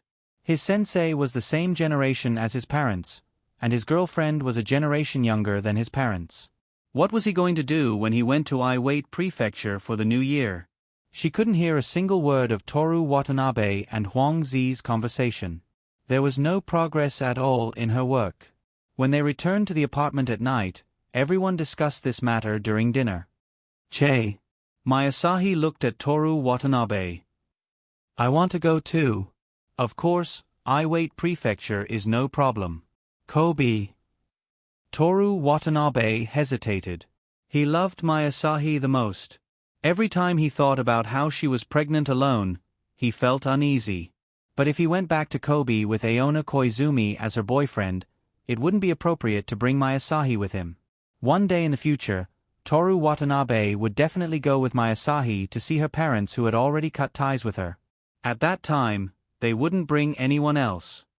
Watanabe, Aona Koizumi said hesitantly. Let's wait until you graduate. Then, she hurriedly explained. It's not that I don't want to, but, because this matter is very, very important, I want to wait a little longer. Even if I have to wait until you graduate, I'll only be at ease if my parents don't see through it. I don't want our relationship to be affected by our parents because of this matter. Huang Zi's shoulders shook as if she felt cold. Of course, no problem. It's up to you, sensei. Toru Watanabe had no objections. He didn't have any worries or guesses like, could it be that sensei is just playing with me and doesn't intend to be serious with me? Aona Koizumi could still work hard for 10 years to come to Tokyo even if she forgot about him. Toru Watanabe himself couldn't guarantee whether he could do this for Miki Kujo and Rin Kiyono because it hadn't happened yet. How could he doubt this relationship? Aona Koizumi heaved a sigh of relief. The surprise and worry that had been tangled in her heart were all swept away. This isn't bad either, Miyazaki said. But I can understand that the young man wants to prove his love for Aona and give her a sense of security. What nonsense! Aona Koizumi said shyly. What sense of security is there in meeting your parents? There are even cases of divorce after marriage. Giving money gives you the most sense of security, Huang Zi said. These words were realistic and might be annoying, but this was Huang Zi's way of showing concern for Aona Koizumi. How many people were willing to say annoying things for others, even if they were friends? After hearing Huang Zi's words, Toru Watanabe was even happier. Sure, how much do you want? He said with a smile. Watanabe! Aona Koizumi shouted. Don't listen to her nonsense. I have a job, why would I want your money? After saying that, she hurriedly apologized to Masahi. It wasn't that it wasn't good for her to take Toru Watanabe's money. She would also take it in the future, but right now, it was her teacher who was waiting. Masahi didn't care about this at all. She ate and occasionally looked at Toru Watanabe with her calm and clear eyes. For Masahi, this was more important than anything else. Aona-sensei, don't say any more. Toru Watanabe interrupted her. You don't want to take my money because you believe that I won't let you down. Since that's the case, it shouldn't be a problem for you to accept my money. That sounds good. Huang Zi nodded. Aona, since the young man insists, just accept a little. Just keep it for him. Miyazaki Miyuki also joined in the persuasion. Aona Koizumi pursed her lips and thought for a while before reluctantly nodding, okay. How much? Toru Watanabe asked with a smile. My, how much did Watanabe give you? Huang Zi immediately asked Mayasahi. Mayasahi tilted her head and thought for a while. 500 million. And the rest? Huang Zi winked. Huang Zi. Aona Koizumi was so shy that she wanted to completely lower her head. The four of them had been together for several months. How could they not know what Toru Watanabe gave Mayasahi? Apartment 602, double read, furniture, clothes. Enough, enough. That's enough. Huang Zi was really afraid that Mayasahi would even mention the family planning products. She turned to look at Toru Watanabe. She didn't say anything, but everyone understood what she meant. She couldn't be biased. Then 500 million, buy apartment 501, and a car? Toru Watanabe asked.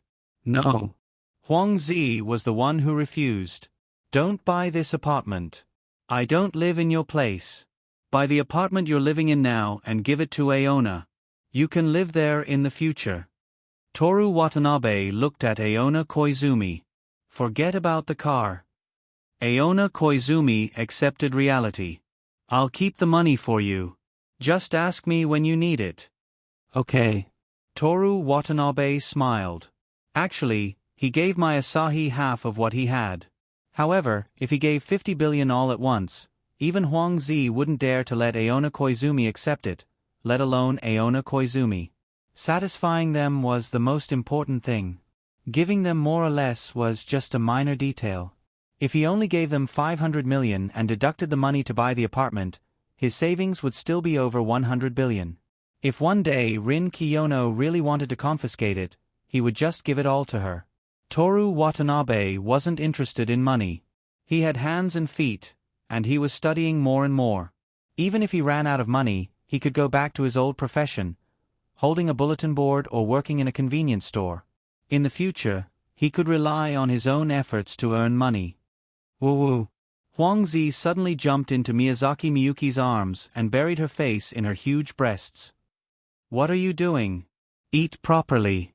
Miyazaki Miyuki grabbed Huang Zi's head and wanted to take it away, but Huang Zi buried her face in it. Aona is gone. Miyuki, you can't abandon me. Let me buy an apartment alone and spend my life on it. I will continue to save money with you guys. Aona Koizumi was in a good mood. She shouted like a young girl, Watanabe won't be living here all the time. I will still be living with you guys most of the time. Stop talking, you despicable rich lady. Huang Zi hugged Miyazaki Miyuki's waist and rested her head on her chest. She said to Aona Koizumi with a face full of hatred for the rich. Woo-woo, don't abandon me. Aona Koizumi hugged Huang Zi's waist. Woo-woo, don't abandon me too. Toru Watanabe took the opportunity to hug Aona Koizumi's waist. Her slender waist, the fragrance of the shower gel, and the warm breath. Mayasahi stared at Toru Watanabe for a while, then put down her chopsticks. Woo-woo, don't abandon me, she said with the most emotionless voice and hugged him at the same time. The five of them turned into centipedes. Miyazaki Miyuki, who was the head of the centipede, had a helpless expression. Can you guys eat properly? Ha ha ha. Everyone laughed. Stop fooling around. Stop fooling around. Huang Zi said. By the way, since we're not going back to Kobe, where should we go for the culture day? Aona Koizumi asked expectantly. November. Miyazaki Miyuki thought for a while. The maple leaves go from Beihong to the south. We can go to Hokkaido to soak in the hot springs and see the maple leaves. What about Mai? Is there anywhere you want to go? Aona Koizumi asked. Mayasahi looked at Toru Watanabe. Toru? Sure. Toru Watanabe said, Senpai Mai, is there anywhere you want to go? I'll go wherever Toru goes. Mayasahi's tone was as cold as ever. Aona Koizumi and the other two were not jealous. Instead, they liked Mayasahi even more and really treated her like a younger sister. What about Watanabe? Aona Koizumi asked Toru Watanabe. Let's go to Hokkaido, Toru Watanabe said firmly. We agreed to go to Hokkaido to see the flowers in Furano, but we didn't manage to go. This time, we have to go and see the flowers instead of the red leaves. A gentle and sweet smile appeared on Aona Koizumi's beautiful oval face. When she heard Miyazaki Miyuki mention Hokkaido, she also remembered this matter and immediately decided to go to Hokkaido.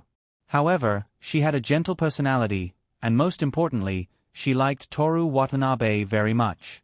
If Toru Watanabe said to go to other places, she would agree. Toru Watanabe, however, was the same as her.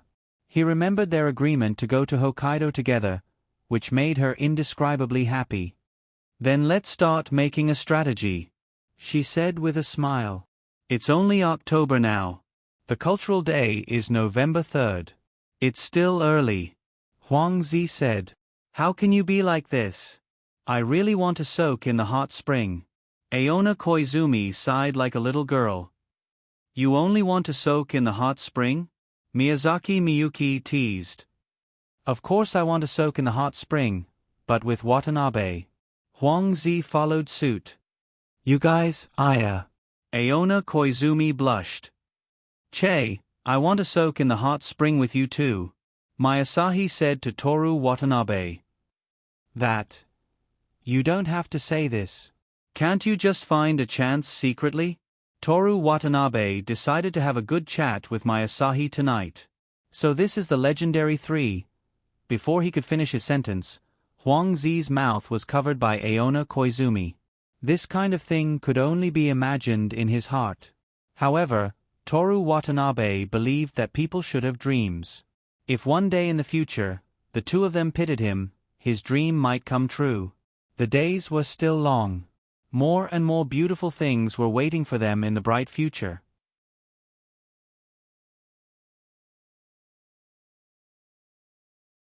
Chapter 347.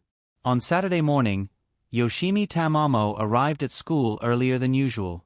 The corridor was quiet, like a ruin, and only her footsteps could be heard. Just when she thought she was the first person to arrive, the sound of a musical instrument came from afar. The melody was gentle and delicate, and the timbre was clear and transparent. It was an oboe. It was so beautiful that Yoshimi Tamamo couldn't help but stop. After listening for a while, she suddenly remembered Toru Watanabe's oboe that sounded like God's sigh last year.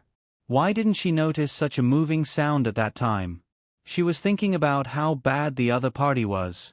A summer where she could listen to such a melodious sound at any time might never happen again.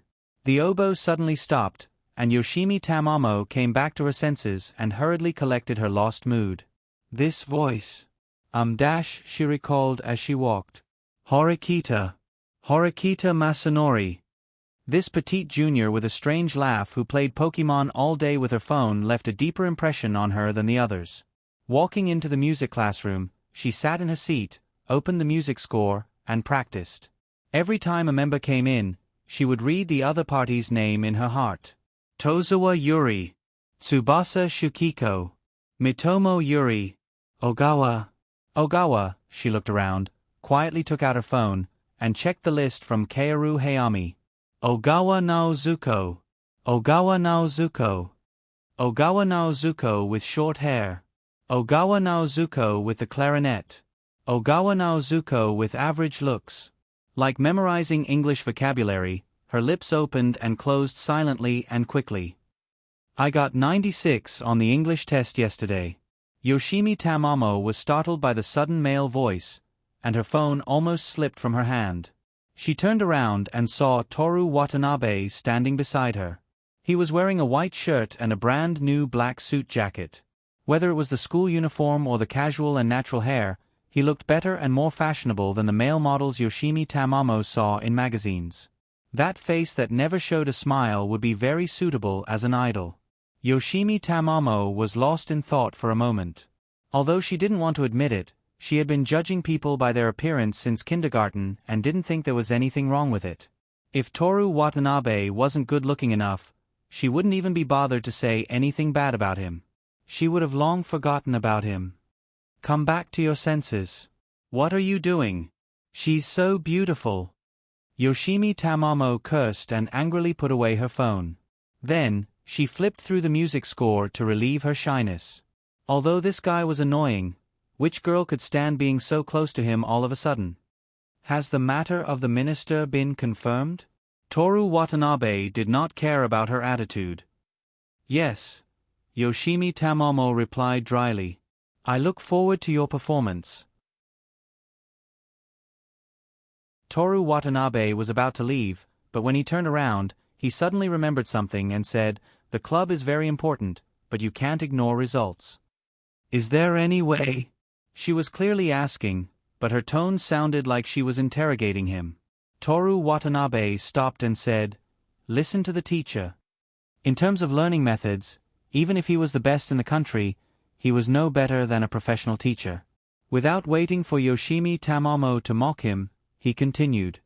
There's no way, but I do have a small suggestion. Don't compare results with people from other schools. Comfort yourself that even if you're taking summer classes in Kamigawa, you're still better than most people. You only need to set your sights on Kamigawa. Toru Watanabe had always done this. He didn't know whether the other people in the class did well or poorly. He also didn't know how many people entered the top 100 in the country. His target had always been Rin Kiyono and Miki Kujo. After the exam, he would take their papers and analyze them to see where they lost points and remind himself not to make mistakes. Who doesn't know? Yoshimi Tamamo, who had always been finding excuses for herself, pouted. Then there's none. Do your best. Toru Watanabe returned to Rin Kiyono's classroom. I don't recommend you do that, Rin Kiyono said as she looked at the music score. Do what? Comfort and encourage girls. Rin Kiyono turned to look at Toru Watanabe. Your grades are excellent, and your looks. She looked at Toru Watanabe up and down. You're passable. If you're as gentle as before, you'll only cause trouble. Reiza-san, I have a question, Toru Watanabe said. Yes. May I ask, what should I do to be considered good-looking in your eyes? Not lie. Why is it a question? Other than me, have you never seen anyone who doesn't lie? Rin Kiyono looked at Toru Watanabe with a buck-up look. That makes sense. Toru Watanabe nodded. Other than not lying, what else? Rin Kiyono rested her chin on her hand as she pondered. Toru Watanabe, Toru Watanabe, Toru Watanabe reminded her in a low voice. Qingyi Rin's eyes snapped back to reality as he smiled beautifully. She said, and Toru Watanabe. As long as it's Toru Watanabe, only Toru Watanabe can be considered good-looking in my eyes. Kiyono-san, you won't lie, right? I won't lie. Rin Kiyono was certain. So you're saying that I'm really only passable? Rin Kiyono's gaze turned cold as she stared at Toru Watanabe, then shifted her gaze back to the music score. If you want to know what you look like, why don't you go to the window? It's not like the window can be used as a mirror during the day.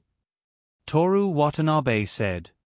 I'm telling you to jump down and use your soul to take a good look at yourself after you die. Rin Kiyono said without raising her head. Hey, Kiyono-san, to think that I always thought that you were the representative of beauty. Thank you, I always thought that Watanabe-san was the real-life version of the male lead in novels with wisdom and a sense of humor. Say one more word, and I'll forgive your poisonous tongue. Your voice is clear and pleasant, your words are humorous, your temperament is good, your hands are especially big, and you're especially beautiful. Not only are you good at your studies, but you're also very handsome. Say one more word. Sometimes when I think of you, I feel like I've been electrocuted. Many people, including me, want to marry someone like Watanabe-san. Continue. Toru Watanabe almost couldn't control the corners of his mouth. I want to marry you. Rin Kiyono pulled her hair behind her ears, raised her beautiful face, and looked at Toru Watanabe. Aha! Toru Watanabe turned his head to look at the music classroom and raised his voice.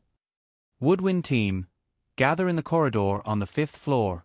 Rin Kiyono looked at Toru Watanabe, who was pretending as if nothing had happened, and couldn't help but laugh. After Toru Watanabe left with the woodwind team, she rested her elbows on the lectern, held a pen in her right hand, and covered her forehead with her left hand. Is it because I've been with Watanabe for too long? I can't believe I said something like that. Her right foot, which was wearing indoor shoes, tapped the floor of the music classroom with the tip of her toe. She was embarrassed. During lunch break, Toru Watanabe continued to draw. He drew Rin Kiyono, who was reading by the window. That drawing. Let's not talk about other places. My hand is jagged? Rin Kiyono said after looking at the drawing. Kiyono, have you heard of Picasso's Three Musicians? The hand inside is jagged. This is a tribute to the master. Toru Watanabe said righteously. Picasso's Dora and the Kitten, which used his lover as the main character, was sold for $216 million. Watanabe, how much can this drawing of yours be sold for? $900 million. Toru Watanabe raised his right hand. He put down his right hand and raised his left. $900 million once, $900 million twice, $900 million thrice. Deal. He raised the tablet with both hands as if it was a drawing and introduced it to Rin Kiyono. $900 million, Kiyono. Rin Kiyono's slender fingers reached for the tablet and swiped lightly to delete the drawing. $900 million, Kiyono. Is that so? In the afternoon, they continued to help with the wind ensemble's training until 5:30 p.m., when they left the school. Next week, the sports festival would begin. This time, the Human Observation Department did not participate in the competition. Toru Watanabe did not want to bully his classmates with his superior physical strength. After the sports festival, it was late October. There are fewer and fewer days left in school. Toru Watanabe painted the autumn scenery outside the window after lunch in the club's classroom. High school has its joys. University and society also have their fun. Rin Kiyono was reading Kigo Higashino's after school. Ever since Akira Aizawa in August, she had started reading mystery and suspense novels. The traditional literature that she liked to read was not available for a while. He doesn't care about youth. He just cares about the time he has to wear a student's uniform. Miki Kujo was on a whim today. She was tying Rin Kiyono's hair. Rin Kiyono's hair was bright and straight. In Miki Kujo's delicate hands, it flowed like black water. Toru Watanabe looked at the two of them and said, "Looking at you like this, I can do nothing. I can watch that oak tree die of old age. Oak trees can live for 400 years. Rin Kiyono reminded a certain someone to recognize the oak tree and not overestimate his own abilities. That's right. It's a pity that you won't live that long. Toru Watanabe said, when you die, I'll find a place to bury myself. You don't have to trouble yourself.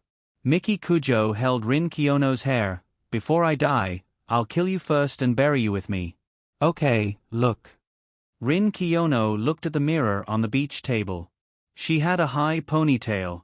Even someone like Rin Sano, who was a literary girl, looked like a girl who specialized in sports. Toru Watanabe's gaze swept over her snow-white slender neck that was exposed because of her hair. It gave him a feeling that it must be fragrant, soft, and delicious. How is it?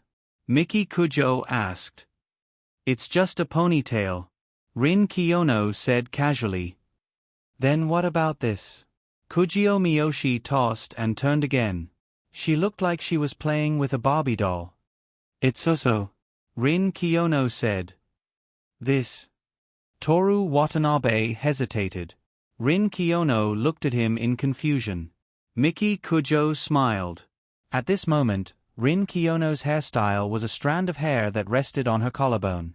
It was a very dangerous hairstyle. The so-called dangerous hairstyle was just a joke.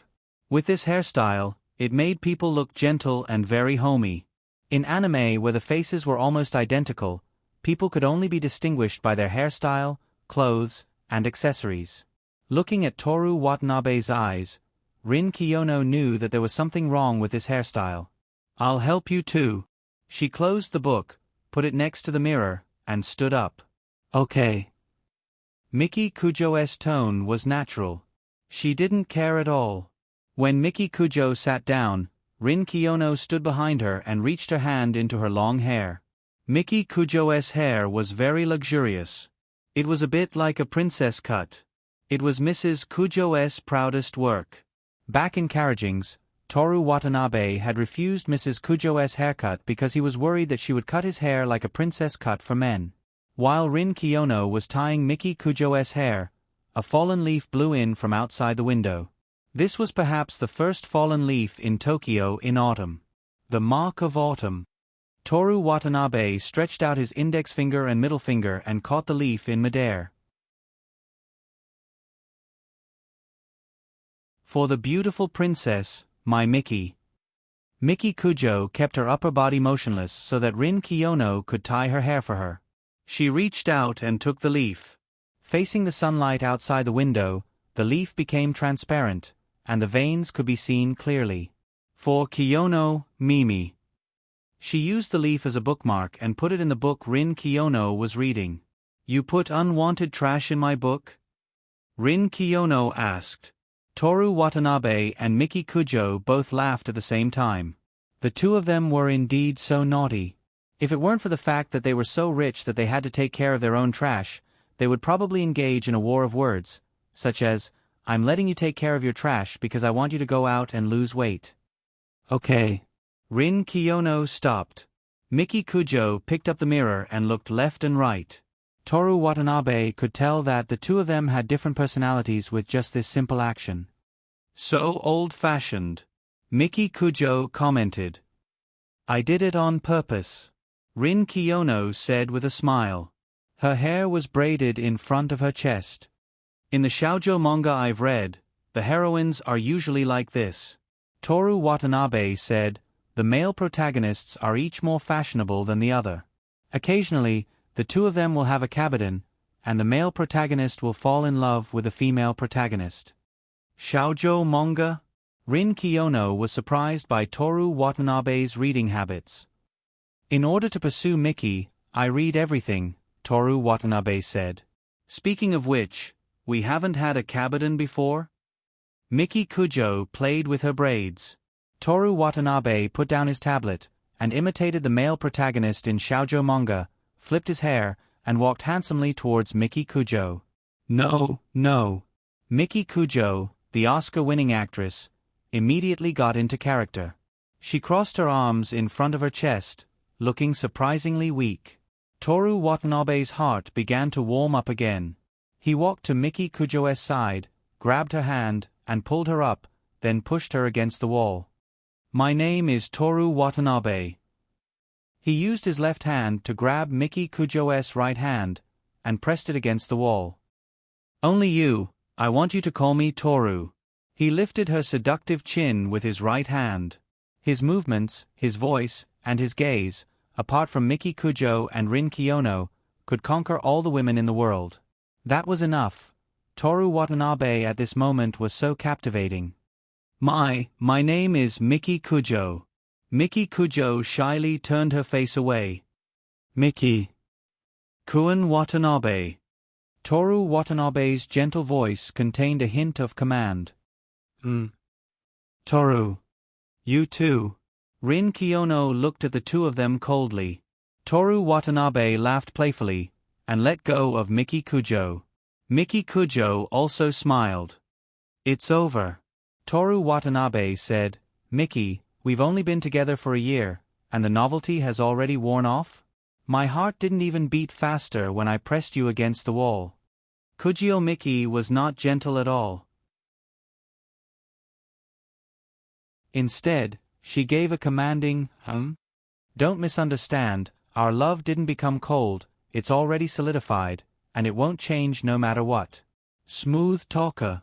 Miki Kujo sneered at first, then smiled and said, "That's more like it." "You too." Rin Kiyono looked at the two of them coldly. "Sorry, I forgot about you." Miki Kujo looked at her with a smile. It seems that my love with Watanabe has really solidified, and we ignore everyone else when we talk. Rin Kiyono's cold eyes suddenly thawed, but it wasn't that she wasn't angry, it meant that she was really angry, just like a flame turning from orange to blue. Watanabe-san. Kiyono revealed a gentle smile. Who do you love the most? I want to know too. Miki Kujo asked with a smile. I love Yongjo fried rice. Do you know Yongjo fried rice? I ate it once in Shikoku's Takamatsu City, and it was delicious, and I still can't forget it. I'm telling the truth, don't look at me like that, I'm scared.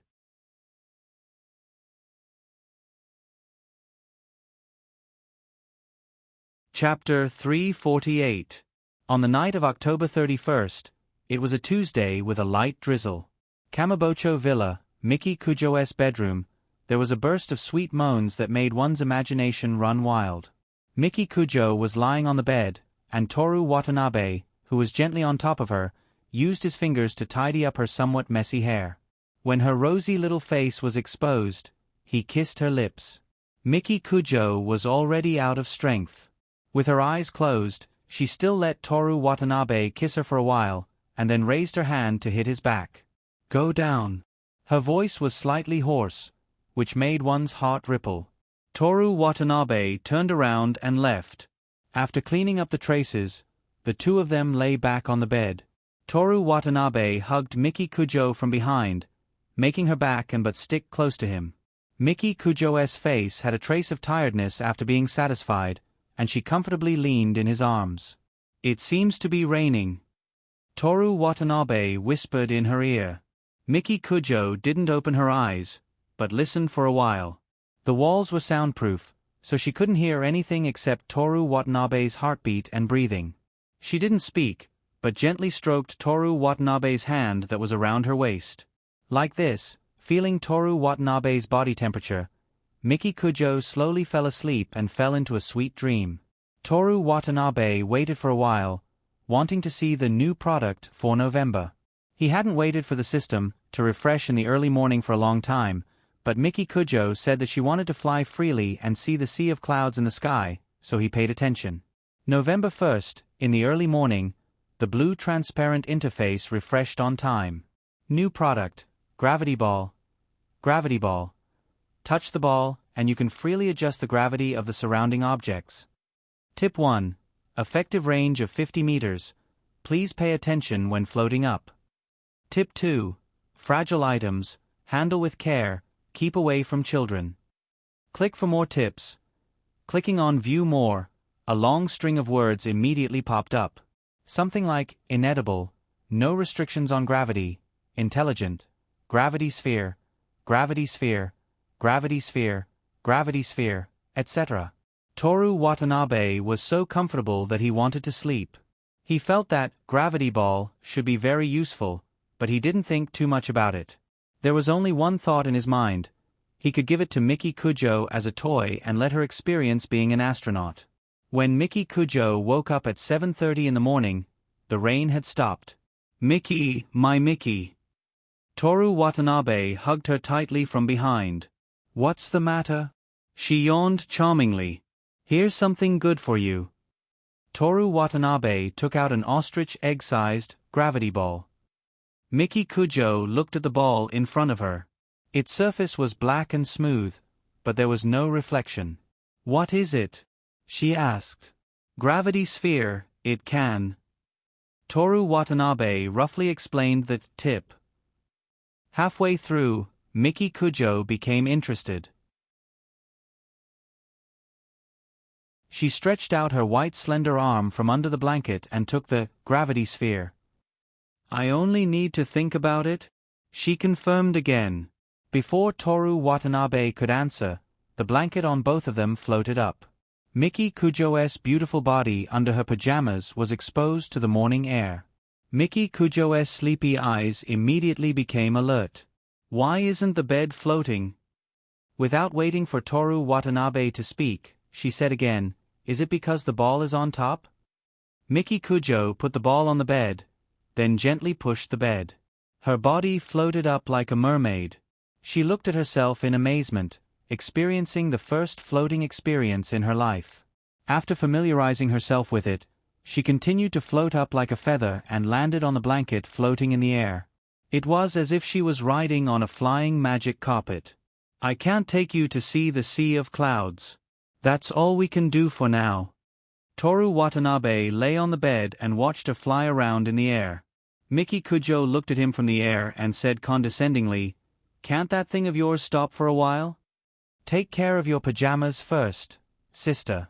Toru Watanabe replied bluntly. Miki Kujo was wearing Western pajamas with a thin rope tied around her waist. At this moment, her shoulders were down and her legs were spread apart. She looked like a witch who had descended from the sky with an indescribable charm. Miki Kujo didn't tidy up her pajamas. Instead, she used her thumb and index finger to pinch the rope and straighten it, looking as if she wanted to untie it. "Mai-che, it seems to have a dead knot. Come and help me take a look." She had a teasing smile on her face. "Dead knots. I'm the best at untying dead knots." Toru Watanabe touched the gravity ball, and lightly kicked off with his feet to float up. Miki Kujo reached out to Toru Watanabe with both hands and held his face. One on top, one on bottom, the two kissed together. While their lips were pressed together, Miki Kujo's body went down while Toru Watanabe went up. They slowly hugged each other. "I think dead knots are good," Toru Watanabe whispered. "You want to wear clothes?" Miki Kujo put her hands on his shoulders and said with a smile. Toru Watanabe didn't say anything.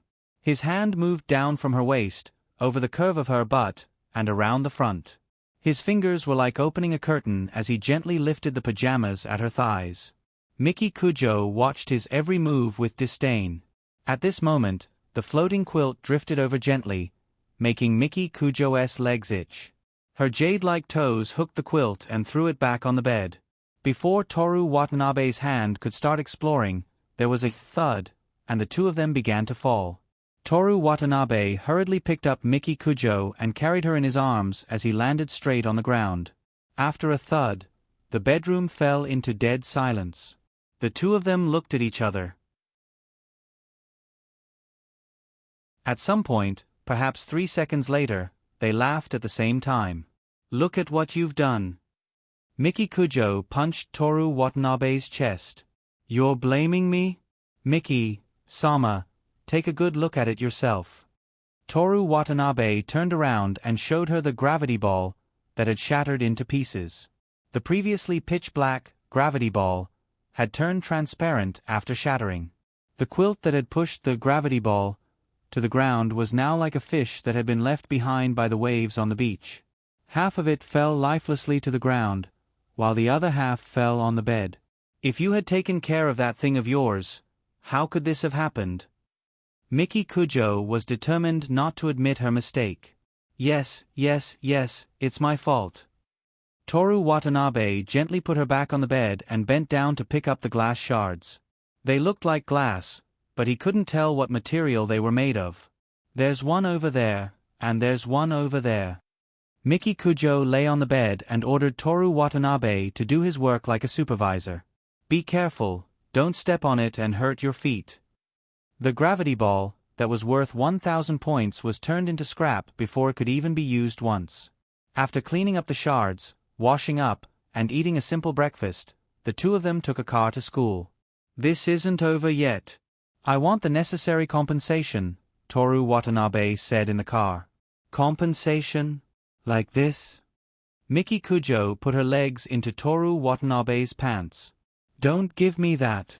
Toru Watanabe mercilessly moved her legs away. It's useless. Do you know how precious that is?"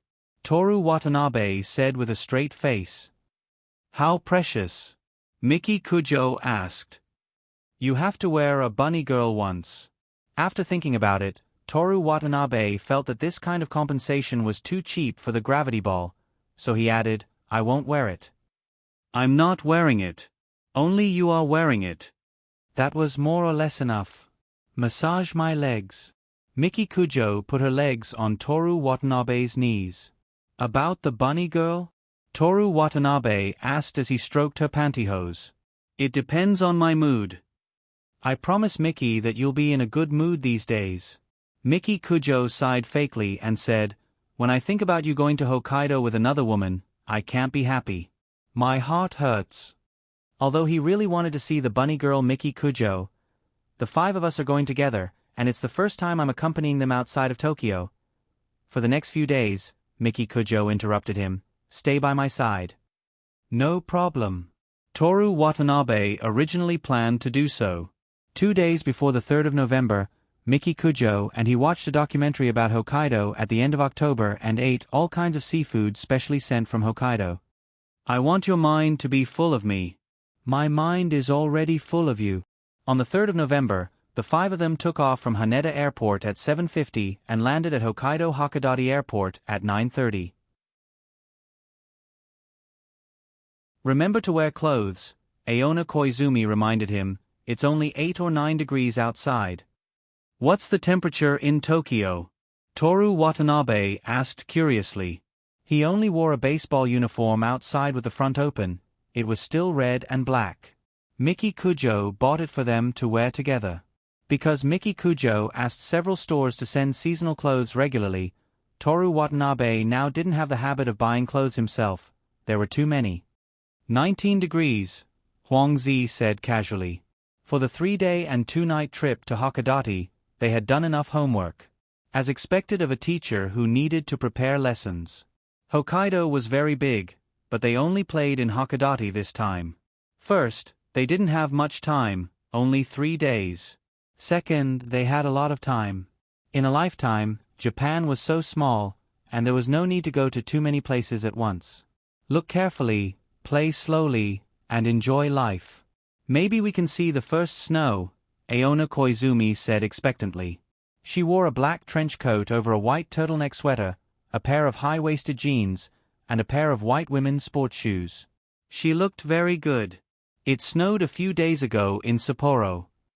Miyazaki Miyuki changed into winter clothes, but because of this, the size of her chest was even more shocking. I'm talking about the first snow in Hakodate. Aona Koizumi emphasized. After getting off the plane, although the temperature was cold, the sky was bright, light blue, and white clouds piled up in the distant sky. Everything between heaven and earth was abnormally bright, as if it was a day in midsummer. It was a winter day suitable for walking. Hurry, hurry. The tram is coming. Huang Zi pulled her suitcase and ran at the front. Just sit down. Miyazaki Miyuki hated running. Watanabe, my. The sun was shining brightly, and Aona Koizumi turned back with a smile and asked the 2 to hurry. Under Huang Zi and Aona Koizumi's urging, the 5 of them got on the nearest tram. It was a small tram that ran under the sun. The inside of the tram was made of wood, and it had a history of more than 100 years. The 5 of them sat together, and the sun shone through the retro windows and scattered on their shoes. There were only 2 white-haired elderly people sitting on the tram, and they were sitting closest to the front of the car. Come and take a picture. Huang Zi took out her cell phone. Toru Watanabe made a peace sign with his right hand. Mayasahi's delicate and beautiful face leaned against his shoulder, and she made the same peace sign without any expression on her face. Toru Watanabe switched to the peace sign with his left hand. Aona Koizumi was originally leaning against Miyazaki Miyuki, but Miyazaki Miyuki pushed her away. You belong over there, Miyazaki Miyuki said. Aona Koizumi looked at Miyuki as if she was angry, but she was actually smiling, and then she leaned against Toru Watanabe. She made a peace sign with her left hand. Toru Watanabe placed the peace sign in front of his chest, but he felt that it was awkward, so he flipped over so that the back of his hand was facing the camera. Huang Zi raised her camera up high, aimed at the 5 of them, and snapped a picture. Put your shoes together. Toru Watanabe didn't really understand why a girl would put her hands and shoes together to take a picture. 5 pairs of shoes. The sun shone on the wooden tram floor. The 2 elderly people were looking at them with gentle smiles on their faces. They first went to the hotel they booked to drop off their luggage, and then went to Gencho. There was a church group here. There was the quiet and elegant Hakodate Church, the stylish St. John's Church, and the extravagant Roman Catholic Church. Toru Watanabe once again transformed into a photographer and took excellent pictures of their trip. Not bad. You've improved so much. Huang Zi praised them. I just remembered last year's study trip. Aona Koizumi chuckled. Watanabe took pictures of us at Kaya Mizudera. I remember now. Huang Zi laughed. We only saw the buildings, and the two of us were squeezed in a corner like passers-by. Let's not talk about the past. Toru Watanabe hurriedly said. After admiring the church group, they continued walking towards the sea. It was Hachimanzaka. The trees on both sides of Hachimanzaka had turned a warm orange color that was close to red. At the end of Hachimanzaka was the sea, and there was a large cruise ship docked at the dock. Aona Koizumi secretly glanced at Toru Watanabe. In the movies she watched, Hachimanzaka had been used as a setting countless times. She also fantasized that one day, she would be able to walk hand in hand with Toru Watanabe like the main male and female lead. Unfortunately, she came with everyone else this time. Mai, do you want to eat seafood for lunch? Miyazaki Miyuki walked to Masahi's side. Yeah. There's a seafood restaurant over there, let's go take a look. Miyazaki Miyuki held Masahi's arm and walked forward. Masahi looked back at Toru Watanabe, but at this time, they were going downhill. Once they started walking, it would be difficult to stop, not to mention that Miyazaki Miyuki was holding her hand. Aona Koizumi glanced at them, and there was only Huang Zi, who was immersed in taking photos. What should I do? If we hold hands, we will be laughed at, but if we don't, maybe we will never come to Hachimanzaka again in this life. When Aona Koizumi was hesitating, Toru Watanabe suddenly held her hand. Aona Koizumi was shocked and looked up at Toru Watanabe. We can't hold hands in Tokyo, can we in Hokkaido? Toru Watanabe asked. Of course. Yeah. Aona Koizumi answered in a low voice. Teacher Huang Zi, Toru Watanabe shouted, please take a photo for us. No problem. Huang Zi squatted under a tree on the side of the road and pointed her phone at the two. Toru Watanabe didn't look at the camera, but smiled at Aona Koizumi. Aona Koizumi was embarrassed at first, but then she looked up and smiled at Toru Watanabe. Huang Zi stood up as if she couldn't stand it. Hurry up and send the photo to you, don't leave it in my phone and disgust me. It's too much to call it disgust. Toru Watanabe took out his phone. It's too disgusting. Huang Zi muttered as she sent the photo. Toru Watanabe opened the photo and said to Aona Koizumi, who was holding his hand, Teacher Aonai, is it nice? Aona Koizumi looked at the photo together with Toru Watanabe. There was a ramp leading to the sea, orange trees on the side of the road, and a Western-style house with a European style behind the trees. The two were holding hands and looking at each other. It's nice, she whispered. It didn't take long to reach the sea on Hachimanzaka. Koizumi Aonai hoped that her and Toru Watanabe's path of happiness would be endless, and they could go on like this forever.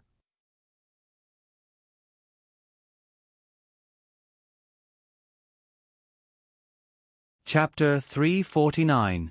After returning from the beach, the 5 people returned to the center of the Hakoken. Where to next? Toru Watanabe asked. Let me see. Huang Zi put the squid skewers in her mouth and prepared to take out the travel brochure from her shoulder bag. I'll do it. Aona Koizumi helped and took out the brochure full of homework. As a teacher, and also as a girl, it's inappropriate to put food in your mouth. Yes. Aonai's mother. Huang Zi replied with a long tone. Quite cute. Toru Watanabe said. Did you hear that? Tokyo's handsome man's recognition. Huang Zi's tone was like a child's, but now her voice became a teenager's rude. Aonai's mother? Masahi tilted her head. Huang Zi laughed and fell into Miyazaki Miyuki's arms. The squid sauce almost spilled on her clothes, making Miyazaki Miyuki look disgusted. Don't learn bad things from Huang Zi. Aona Koizumi said funny. Toru Watanabe held Miyasahi's cold little hand and asked her, "Are you cold?" Miyasahi shook her head, her face showed a happy expression, and softly held his hand. Aona Koizumi opened the travel brochure while looking at Miyasahi with gentle eyes. According to the plan, she looked back at the brochure, next go to Wulenguo Park. Wulenguo Park. Toru Watanabe repeated to Miyasahi. Wulenguo Park. Miyasahi also repeated to Toru Watanabe. On the other side. Wulenguo Park. Huang Zi imitated Miyasahi and said to Miyazaki Miyuki. "I'm warning you," Miyazaki Miyuki said, "don't dirty my clothes, buy me a new one when you get your salary." "Ha!" Huang Zi put on a look of disdain and pointed at herself with her thumb. "Do you know who my friend is? 500 million. The new tycoon in Shinjuku. Zako. 500 million yuan, Shinjuku's new rich man, Aona Koizumi, felt very ashamed. The sky was as blue as a canvas, and the white clouds looked like Miki Kujo's casual strokes on the canvas. The weather was very good. Pentagonal Park was a pentagonal fortress surrounded by a moat. It was built for the war, and now it has become a park, a place for the citizens to relax and entertain. In spring, more than 1,600 cherry blossoms would bloom. Rowing in the moat at that time should be a unique experience. In summer, the trees were lush, and the wind blew up layers of green waves. In winter, when the sky was covered in snow, there would be a night light event called Pentagonal Star Dream. As many as 2,000 colored lights were lit up in the park, setting off the white snow. Just by imagining it, one could imagine how romantic that winter night would be. Autumn also had a unique flavor. It wasn't necessarily maple leaves, and many trees were dyed red. Walking on the bridge, strolling along the moat, and wandering on the forest path, through these autumn trees, peeking at a corner of the blue sky, the mood became particularly comfortable. Leaving the Pentagonal Park, the five people climbed the 90-meter-high Pentagonal Pagoda. The huge star-shaped city was panoramic. There were local specialties to buy, black t-shirts printed with Pentagonal Pagoda, alarm clocks, stickers, and so on. There was also a wooden sword from that era. They didn't know which era, so they said, that era. They didn't buy any of these. Under Huang Zi's lead, they only bought ice cream that was cold to the point of toothache, but delicious. Because they got up early to catch the plane, the first day's trip ended here. Stepping on the red sunset, the five people returned to the hotel. In order to have fun, and because of Miki Kujo's influence, Toru Watanabe paid for the hotel for 3 days. Booking the whole place, so cool. Huang Zi's voice. Ah, Miyazaki Miyuki's sigh of relief came through the bamboo wall. Surrounded by mist, they were in an outdoor hot spring in a traditional Japanese courtyard. There was no mixed bath for men and women. Although the hot spring wasn't big, the environment was quiet, and since they booked the whole place, there were only the few of them. Soaking in the water while enjoying the autumn scenery in the courtyard was an indescribable enjoyment. Watanabe! Huang Zi shouted. Aonai said you can come over. Really? Nonsense. Aona Koizumi refuted. Actually, Huang Zi and I can leave. Miyazaki Miyuki said. Yeah. If it wasn't for Toru Watanabe's excellent hearing, he wouldn't have been able to hear Miyasahi's voice. My. Aona Koizumi shouted. Can you? Huang Zi asked in disbelief. Yeah. Miyasahi's voice was faint. If it's Che, anything is fine. Anything is fine. Aona Koizumi said awkwardly. Toru Watanabe was alone in the men's hot spring, listening to the sweet female voice next door, looking up at the stars in the night sky. What is Miki doing now? He couldn't help but miss her in his heart. It was the first time they were so far apart from each other since they confessed to each other. Toru Watanabe once again clearly realized how much he loved her. Looking around, it was a familiar scene. Last year, during the winter trip organized by the school, Rin Kiyono fainted in the hot spring. Closing his eyes, he He saw her lying in the snow and heard her distant and ethereal singing. While soaking in the hot spring, Toru Watanabe missed the two people in Tokyo. After leaving the hot spring and putting on his bathrobe, all his thoughts returned to Aona Koizumi and Mayasahi. After soaking in the hot spring, the five people stayed in the recreation room to pass the time. Huang Zi and Miyazaki Miyuki were playing table tennis with great interest. Their thighs were exposed, and the loose bathrobe couldn't cover the inertial movement of their breasts. After noticing this, Toru Watanabe said to Mayasahi and Aona Koizumi, "Let's play, too? In order not to look at the two people, Okay." Aona Koizumi said, "But Watanabe, you have to let me win, I know you are very good." "Yeah." Mayasahi nodded at this time, not knowing whether she agreed to play table tennis or agreed with Aona Koizumi's words. "Don't worry, I'll hit the place where it's easy to receive," Toru Watanabe said. "Aona Koizumi's is really big, Mayasahi's shape is really beautiful, the table tennis is really round." This was Toru Watanabe's impression after playing. After playing table tennis for a while, they ate the dinner prepared by the hotel, and the girls went to soak in the hot spring. Toru Watanabe returned to the luxurious Kazakage bedroom alone. He leaned on the quilt, took out his phone, and checked the photos he took today. A photo of Walengwo Park, taken on the Walengwo Pagoda, was very beautiful, and he subconsciously sent it to Miki Kujo. The moment he sent the message, he also received a photo sent by Miki Kujo. She, Rin Kiyono, Kujo Masakazu, and Kiyono's wife, the four of them gathered together to eat dinner. The table was filled with seafood that was flown in from Hokkaido that day. Obviously came to Hokkaido, but had stone cuisine for dinner, crying, "JPG, why didn't you go to Kyoto to eat stone cuisine? There's something wrong with this hotel. What did you send? Walengwo Park. Is it interesting?" "It's okay." The conversation ended here, but Toru Watanabe was satisfied. When he sent the message to Miki Kujo also sent him a message. After the four of them finished soaking in the hot spring, they called Toru Watanabe to play cards. After soaking in the hot spring, their faces were red, and their hair was all tied up, revealing their snow-white necks. "So beautiful," Toru Watanabe praised. "Who's the most beautiful?" Miyazaki Miyuki leisurely asked like a hotel owner. "My. Aonai." Huang Zi stared at Toru Watanabe to watch the fun. Toru Watanabe didn't expect to encounter a scene of carnage here. Although Mayasahi didn't care about these things, he couldn't not care. "Sensei," he asked Aona Koizumi for help, "who's the most beautiful?" "You can't ask Sensei about everything," Aona Koizumi said with a smile. Looking at Toru Watanabe's troubled face, she said, forget it, let's play cards quickly." Since they didn't gamble, the loser had to stick a note on their faces. Toru Watanabe decided to stick a note on Huang Zi and Miyazaki Miyuki's faces. When the game just started, Mayasahi, who was sitting next to Toru Watanabe, stretched out her white and delicate feet and put them together with Toru Watanabe's feet. Compared to Toru Watanabe's, her feet were petite and cute. In the middle of the game, Aona Koizumi, who was sitting on the other side of Toru Watanabe, noticed.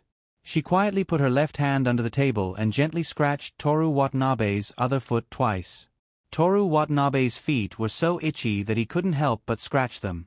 Looking at Miyazaki Miyuki and Huang Zi, who didn't know anything, Toru Watanabe put down his right hand and scratched Aona Koizumi's foot. Aona Koizumi was even more unbearable. Because of the itch and her shyness, her body swayed a little. "What's wrong?" Huang Zi asked. "It's nothing." Aona Koizumi grabbed Toru Watanabe's right hand with her left hand and tried to act as if nothing was wrong. "My feet are a little numb." Miyazaki Miyuki looked at her meaningfully, making Aona Koizumi blush. "Why is your face red?" Huang Zi asked with concern. "Isn't the air conditioner a little too high?" Aona Koizumi retracted her left hand and pretended to fan herself. "Did you catch a cold in the hot spring?" Huang Zi said, take a pill when you sleep as a precaution. Yeah. Sensei, it's your turn. Toru Watanabe reminded her. What? Oh, okay. Aona Koizumi looked at the cards in her hand, hesitating what to play. At this time, Toru Watanabe used his middle finger to brush the bottom of her foot like a feather. Ah! Caught off guard, Aona Koizumi couldn't help but cry out. What? We're still here. This time, Huang Zi also realized that something was wrong. Tomorrow morning, they would go to the Hakadate Asahi and play until 11 o'clock. This was Miyazaki Miyuki and Huang Zi's room. Toru Watanabe, Miyasahi, and Aona Koizumi separated in the hallway. Good night. Aona Koizumi said. Good night. Toru Watanabe replied. Aona Koizumi took 2 steps forward and found that Miyasahi didn't follow. My. She looked back at Miyasahi, who was standing beside Toru Watanabe. I'll go back later. Miyasahi said. Aona Koizumi was shocked. She wanted to say something, but didn't know what to say. She knew about Miyasahi and Toru Watanabe, but this was too bold. Senpai. Toru Watanabe was also shocked. Can't I? Miyasahi tilted her pretty face, her clear eyes looking at Toru Watanabe. It's not that you can't. I'll go back first. I'll make the bed and wait for you. Aona Koizumi said incoherently. Okay. Miyasahi nodded. Aona Koizumi quickened her pace, swaying her graceful body, and disappeared in the corridor. Miyasahi's body gave off a pleasant, light fragrance. She lay down, letting Toru Watanabe explore back and forth. Soon, her body became stiff, her breathing stopped, and her legs moved with all their might. Then, at some point, she suddenly caught her breath, and her chest began to rise and fall violently. Senpai. Toru Watanabe whispered in her ear. Okay. Miyasahi's snow-white arms hugged Toru Watanabe tightly, not letting go. The two of them lay down and rested for a while. Get up and take a shower. Toru Watanabe stroked her soft face. Miyasahi opened her eyes. Again. Senpai Aonai might still be waiting for you when we return to Tokyo. Before Toru Watanabe could finish his words, Miyasahi rode on him, her thin and soft hair swaying gently. Phew, Toru Watanabe took a deep breath and intertwined his fingers with hers. In the future, Toru Watanabe probably couldn't watch Miyasahi ride a horse. Miyasahi fell forward and hugged Toru Watanabe's neck tightly again. Toru Watanabe still let her lie in his arms, gently stroking her hot body. After resting for a while, he patted her smooth back. It's late. Miyasahi shook her head, her hair brushing Toru Watanabe's face. It was a little itchy, but her heart was very warm. After resting for a while, Toru Watanabe said, It's really late. Miyasahi's thin and soft lips bit Toru Watanabe's ear. Don't you want to go? Toru Watanabe's hand started from her shoulder, along the curve of her back, all the way to her buttocks, and then again from her shoulder to her buttocks. Miyasahi let go of his lips, still didn't speak, and shook her head again. Neither of them spoke, waiting quietly for a while. Toru Watanabe forced himself to sit up. Senpai, it's really time to go back, he said to Miyasahi, who was lying on her back on the quilt. Miyasahi turned over and lay on the quilt. Toru. She turned around and shouted. Toru Watanabe was behind her.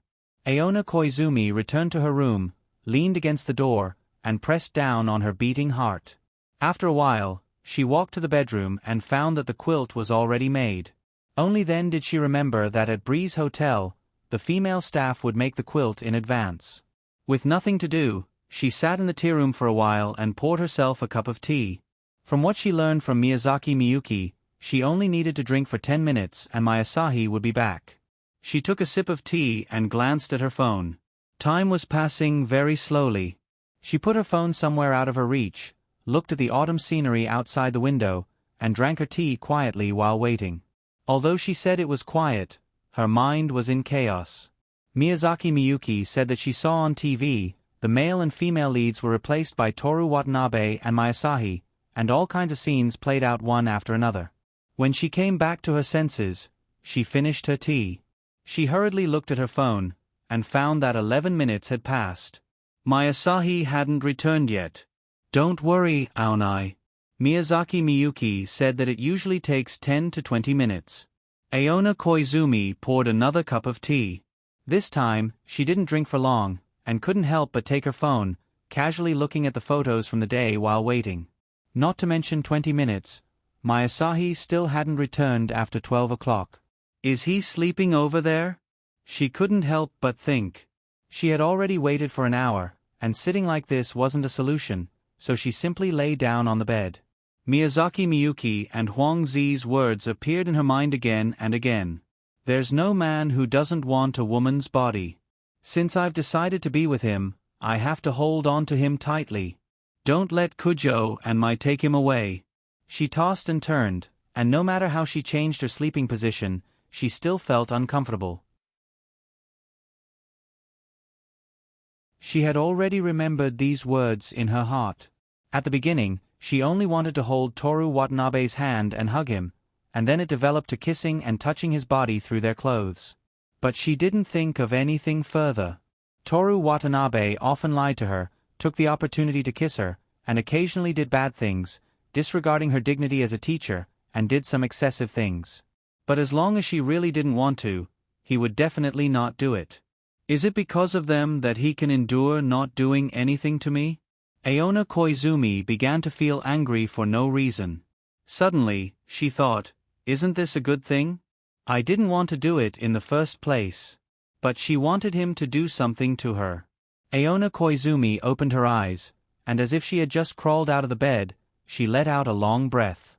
It was decided. At 1 o'clock, Miyazaki came back.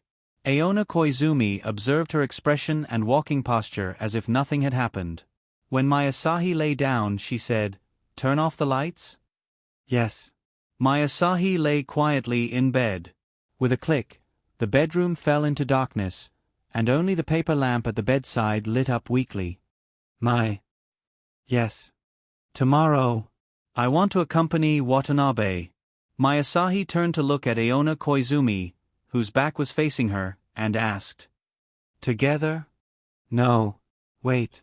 Aona Koizumi sat up in shock and turned to look at her.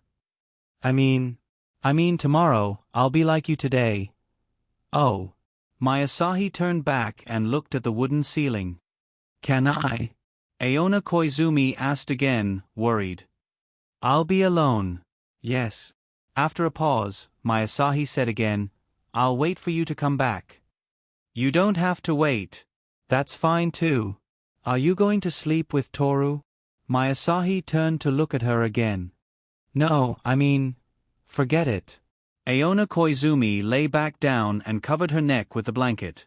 Miyazaki looked at her in confusion and asked, Are you still going tomorrow? Yes.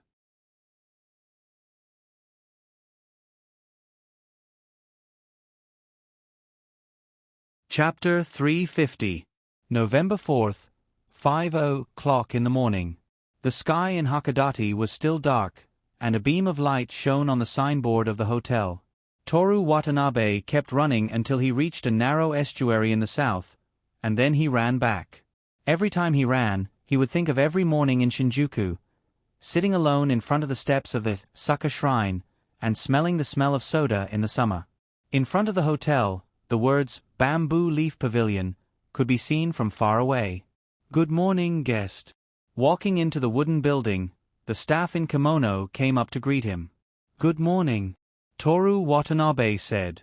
I thought you went to see the morning market, but it turns out you went for a morning run.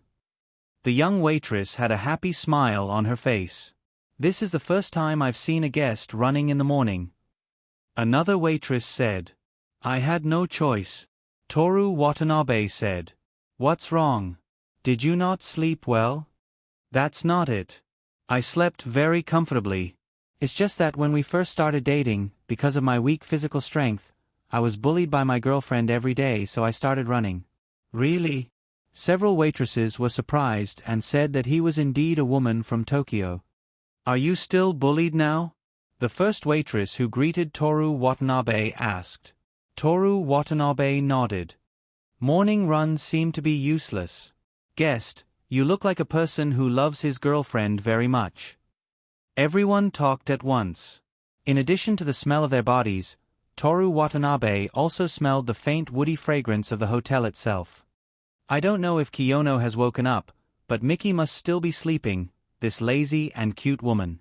After 6 o'clock, Aona Koizumi, Mayasahi, and others woke up one after another.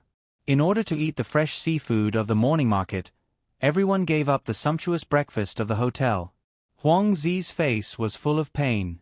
Before arriving at the morning market, he kept saying, "It's a loss." At 6 or 7 o'clock, the sky in Hakodate was bright, and the morning market was already in full swing. In the water tank, there were ugly live fish. The crab leg, which was almost half the length of Xiaolian's body, was placed on the ice. Clear and clean sea urchins with bowl-shaped shells, 1,000 grams per serving. Cut into pieces, half of the body can fit into a box of Northern Ocean red salmon, a box of 3,000 to 5,000 yuan. Toru Watanabe's squid, which was the size of 2 palms, sizzled when placed on a metal plate. The whole squid was sold for 1,500 renminbi. On the dinner plate, the eels were skewered into a bed and smeared with sauce. 700 yuan a skewer. Ho ho ho! Huang Zi let out a strange laugh and pulled out a crab leg. It was thick, long, and white. With a casual bite, the crab meat immediately filled his mouth. She narrowed her eyes, her face full of happiness. I don't understand what you're saying. Let's talk after we finish eating. Miyazaki Miyuki's face was filled with disdain. "You can also fish for squid here." Huang Zi pointed at the squid shop while eating a crab leg. "Let's go and play," Toru Watanabe said.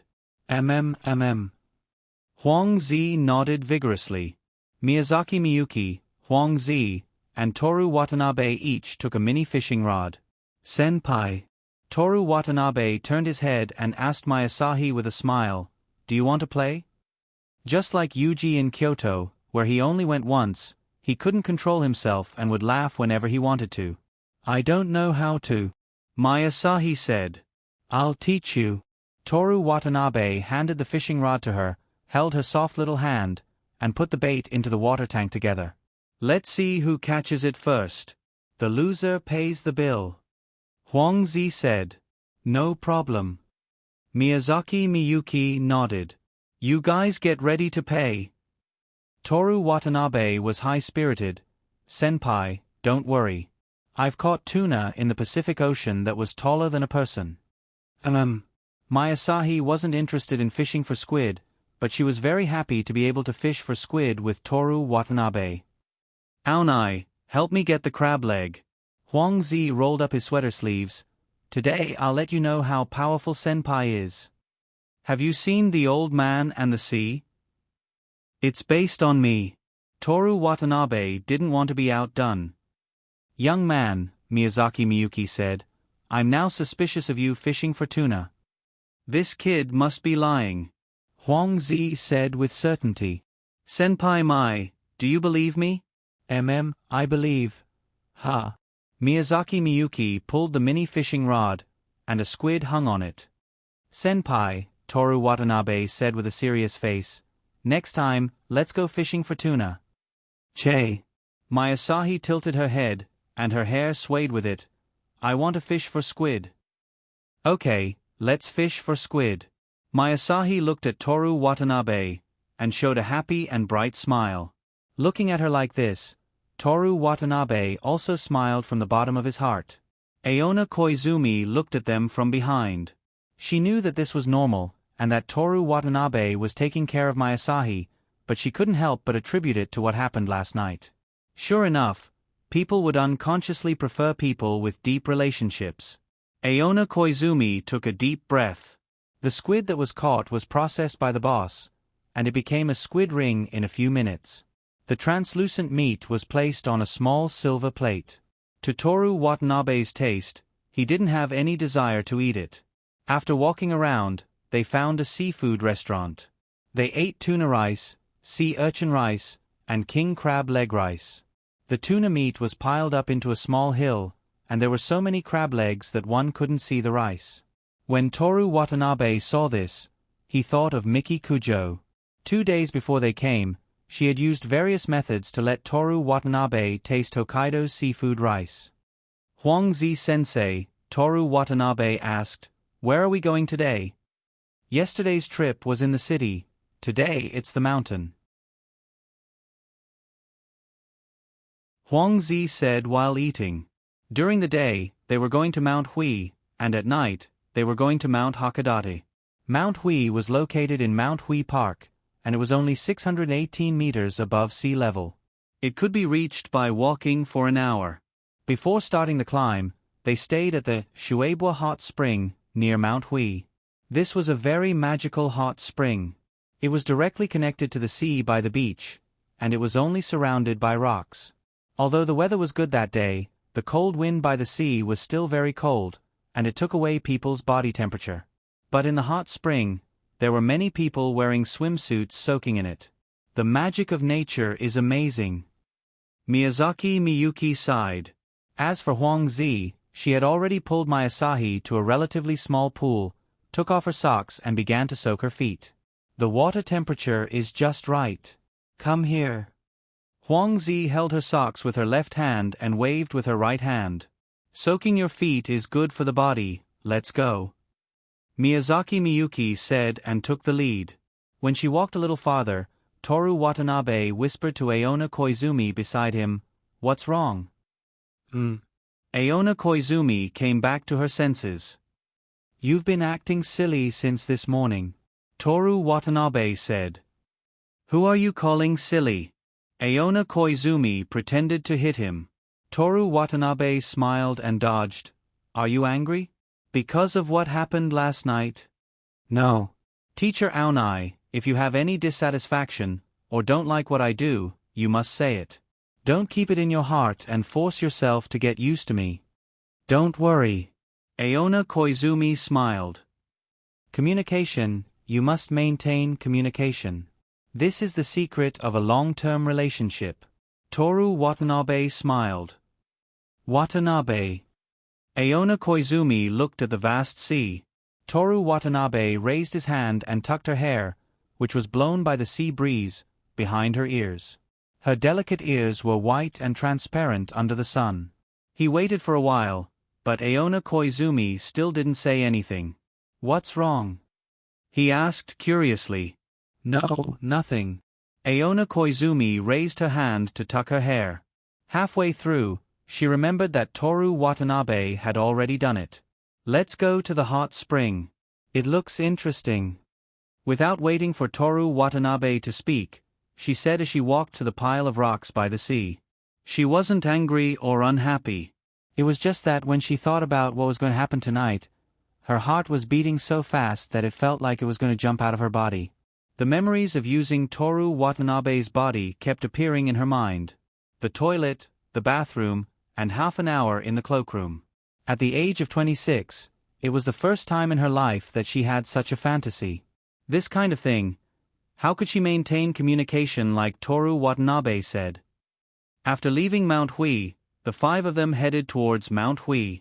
From afar, the peak of the mountain was like the surface of the moon. It was bare and there was nothing. But apart from the peak, the rest of the mountain was covered in red maple. Mount Hui was an active volcano that was still steaming. In the place where the white smoke lingered, there was a danger sign written in Chinese characters. In the fog, there were geological explorers. Ignoring their safety helmets, it was a bit like the scene in the Heavenly Palace. There was no grass at all. The place was full of rocks. With the geological explorers, the white smoke, and the danger sign as the background, the 5 of them took several photos. Aozi blew with the wind, as if she was the one who blew the white smoke. Aona Koizumi cutely made a gesture of introducing the scene. She felt that she would be very popular as a reporter. Miyazaki Miyuki sat on a rock and looked at the camera. This was purely because she was tired. Mayasahi squatted in the white sand with a white stone in her hand. She looked at the camera in a daze. This was Toru Watanabe's shot. After leaving Mount Hui, they found a restaurant to eat seafood. Toru Watanabe had eaten seafood for 4 days in a row. Suddenly, he was glad that the hotel he booked was a Japanese-style hotel. In the afternoon, it was time for girls to go shopping. Tokyo clearly had everything, but they still couldn't do anything about the cosmetic stores and Muji. Toru Watanabe sat on the sofa and lived the life of a middle-aged man with a woman's bag. While waiting, he slipped away and bought a do-da-fu and a piece of toru. The middle-aged man next door got up and left. After a while, he came back with a piece of toru in his hand. For dinner, they found a restaurant where they could see the sunset in the sea. After that, they went to Mount Hakodate to see the night view. The night view of Mount Hakodate was known as one of the 3 great night views in the world. It had the honor of 1 million night views. The round-trip ticket was 1,500 yuan per person. As the cable car slowly rose higher and higher, the streetlights shone and the rooms were brightly lit. The appearance of Hakodate gradually appeared. When they reached an altitude of 334 meters above sea level, the November wind of Mount Hakodate was biting cold, especially at night, accompanied by the sea breeze. When they approached the window step by step and looked at the bright yellow lights that lit up the entire bay of Hakodate, they instantly felt that everything was worth it. After admiring the night view, everyone was already unbearably cold when they went down the mountain. Toru Watanabe saw that Aona Koizumi's ears were red and reached out to cover them for her. Aona Koizumi turned around and glanced at him with a blissful and somewhat embarrassed smile on her face. Tsk tisk. Huang Zi couldn't help but click his tongue. He rolled his eyes and grabbed Miyazaki Miyuki's hand to cover his ears. Mayasahi looked at everyone and also reached out to cover Toru Watanabe's ears. Senpai, I'm not cold. Toru Watanabe said. Let go, it's hard to walk like this. Miyazaki Miyuki said to Huang Zi. The passing tourists were either curious, warm, or looked at them as if they were crazy. After going down Mount Hakodate, the 5 of them ran to the gourmet street by the canal and went into a barbecued lamb shop. Toru Watanabe was in charge of barbecuing. Huang Zi and Miyazaki Miyuki ate happily. Mayasahi was wearing the hat that Toru Watanabe had just bought for her. It was white, fluffy, and had 2 cute little balls. Aona Koizumi looked at her calm little face and the cute hat. She felt that Toru Watanabe bought her this hat because it looked fun. Aonai, hurry up and eat. Huang Zi called out. Okay. Aona Koizumi wasn't in the mood to taste the lamb at all. As the sky got darker, she became more nervous. After eating, everyone planned to go back to the hotel to soak in the hot spring, but she suggested to go to Fragrant Snow Garden to admire the night maple. The path of red leaves was about 100 meters long. Under the illumination of the light, there were layers upon layers of different shades. With the help of the light, the red leaves swayed in the dark night wind, as if they were even more gorgeous than under the sunlight. The ground was covered with fallen leaves.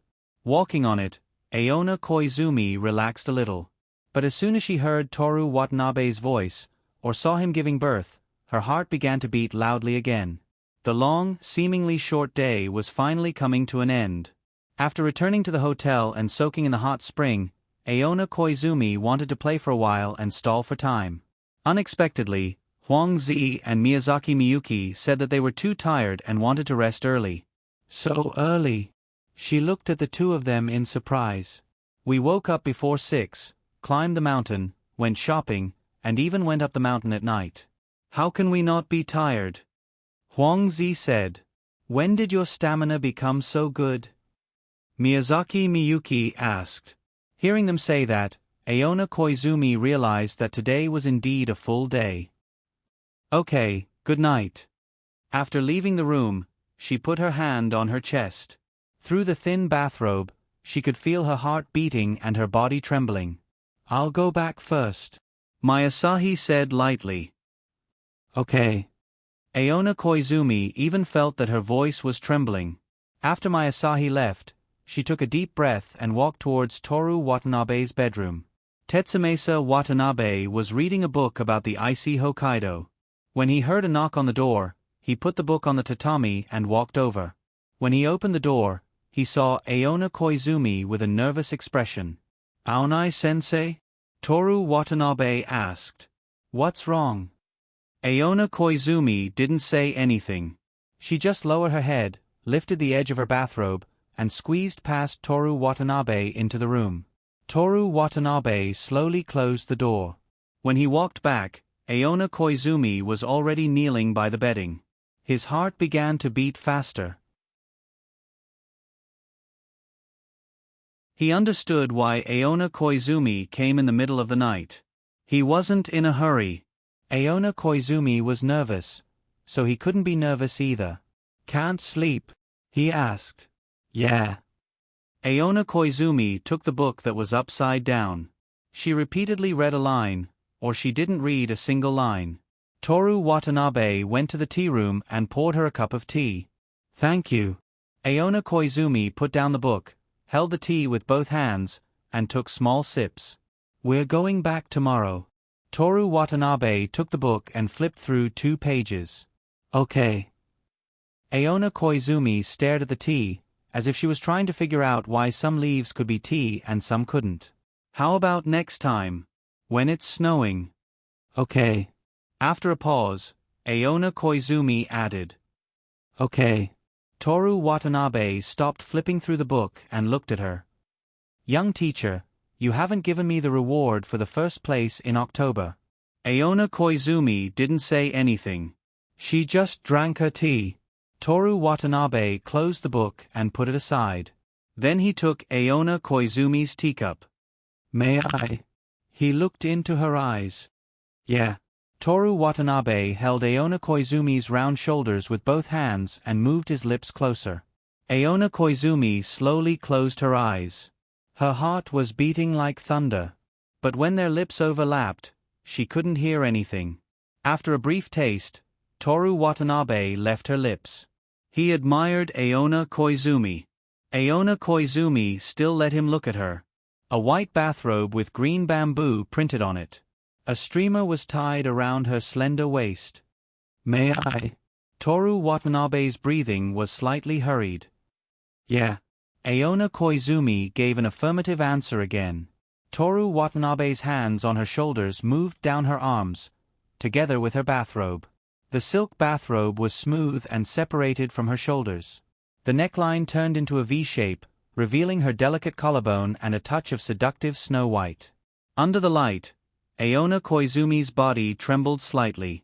She subconsciously reached out and grabbed the collar of the bathrobe to stop it from moving down. "Anai," Toru Watanabe called softly. He took her hand and kissed it. From her fair skin to her collarbone, and finally back to her lips. This time was different from the gentleness just now. It was slightly rough. Intoxicated by the intense kiss, Aona Koizumi's body slowly lost strength. Toru Watanabe didn't hug her. Instead, he guided her gently to lie down on the bedding. His lips sucked more and more roughly. Aona Koizumi finally gave in. She tightly hugged Toru Watanabe's neck and began to respond. Toru Watanabe's hands didn't stay idle. He rubbed her chest and slowly moved down. He gently separated the bathrobe and stroked her round and soft thighs. Aona Koizumi seemed to be ticklish, but also seemed to be comfortable. She bent her legs for a while and then straightened them again. His hands moved up again. With the faint sound of the rope rubbing, the belt around Aona Koizumi's waist was untied. Toru Watanabe moved slightly away from Aona Koizumi and separated the bathrobe from both sides. Round and full breasts, slender waist, snow-white thighs, and sexy underwear that was just right. "Don't look," Aona Koizumi softly shouted. Her left hand covered her upper body, and her right hand covered her lower body. "Can you let me see?" Toru Watanabe didn't use brute force. Instead, he gently begged. After a moment of silence, Aona Koizumi's left hand moved up to cover her eyes. Her right hand moved away and nervously grabbed the bedding. Their breathing gradually became rapid. Toru Watanabe exerted force. Aona Koizumi softly called out. Their bodies were completely overlapped. Aona Koizumi didn't have a trace of fear. Instead, she felt at ease. "I like you, I like you," she whispered with passionate feelings.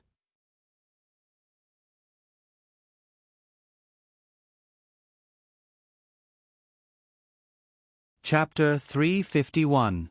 On November 4th, late at night in Hokkaido, Toru Watanabe snuggled up to Aona Koizumi's white and warm chest. Aona Koizumi's fingers gently stroked his hair. The surroundings were silent, and Toru Watanabe gradually came back to his senses. "Teacher Aonai, is it okay?" "It's okay." Aona Koizumi's face was red. Toru Watanabe murmured softly, and added with a smile, "It seems to be too late to ask now." After a moment of silence, Koizumi Aonai's murmur was heard. "I have calculated my own menstrual cycle." Toru Watanabe froze for a moment and raised his head. Aona Koizumi turned her face away, showing him the side of her face and ears that were dyed red. "I see," he said. When he asked whether it was okay, it was we agreed to wait for him to graduate, but he did it ahead of time. Is it okay? Not the matter related to menstrual cycles. But that was indeed something that needed to be paid attention to. He lowered his head again and used his face to feel Aona Koizumi's soft and warm skin. "I love you, Aonai." "I love you too." Aona Koizumi hugged Toru Watanabe tightly. "I've loved you since I was 16. Toru Watanabe straightened up and hugged her back. Aona Koizumi lay in Toru Watanabe's arms and stroked his cheek as if to confirm whether this was reality or a dream. In a trance, Toru Watanabe saw Aona Koizumi in her school uniform again. Aona Koizumi when she was 16 years old. He wanted to give her a hug when she was 16 years old. He wanted to hold her hand and spend his youth with her. "What's wrong?" Aona Koizumi noticed Toru Watanabe's expression. "I remember you when you were 16, Toru Watanabe said. "I will keep that letter forever." "It doesn't matter if you throw it away."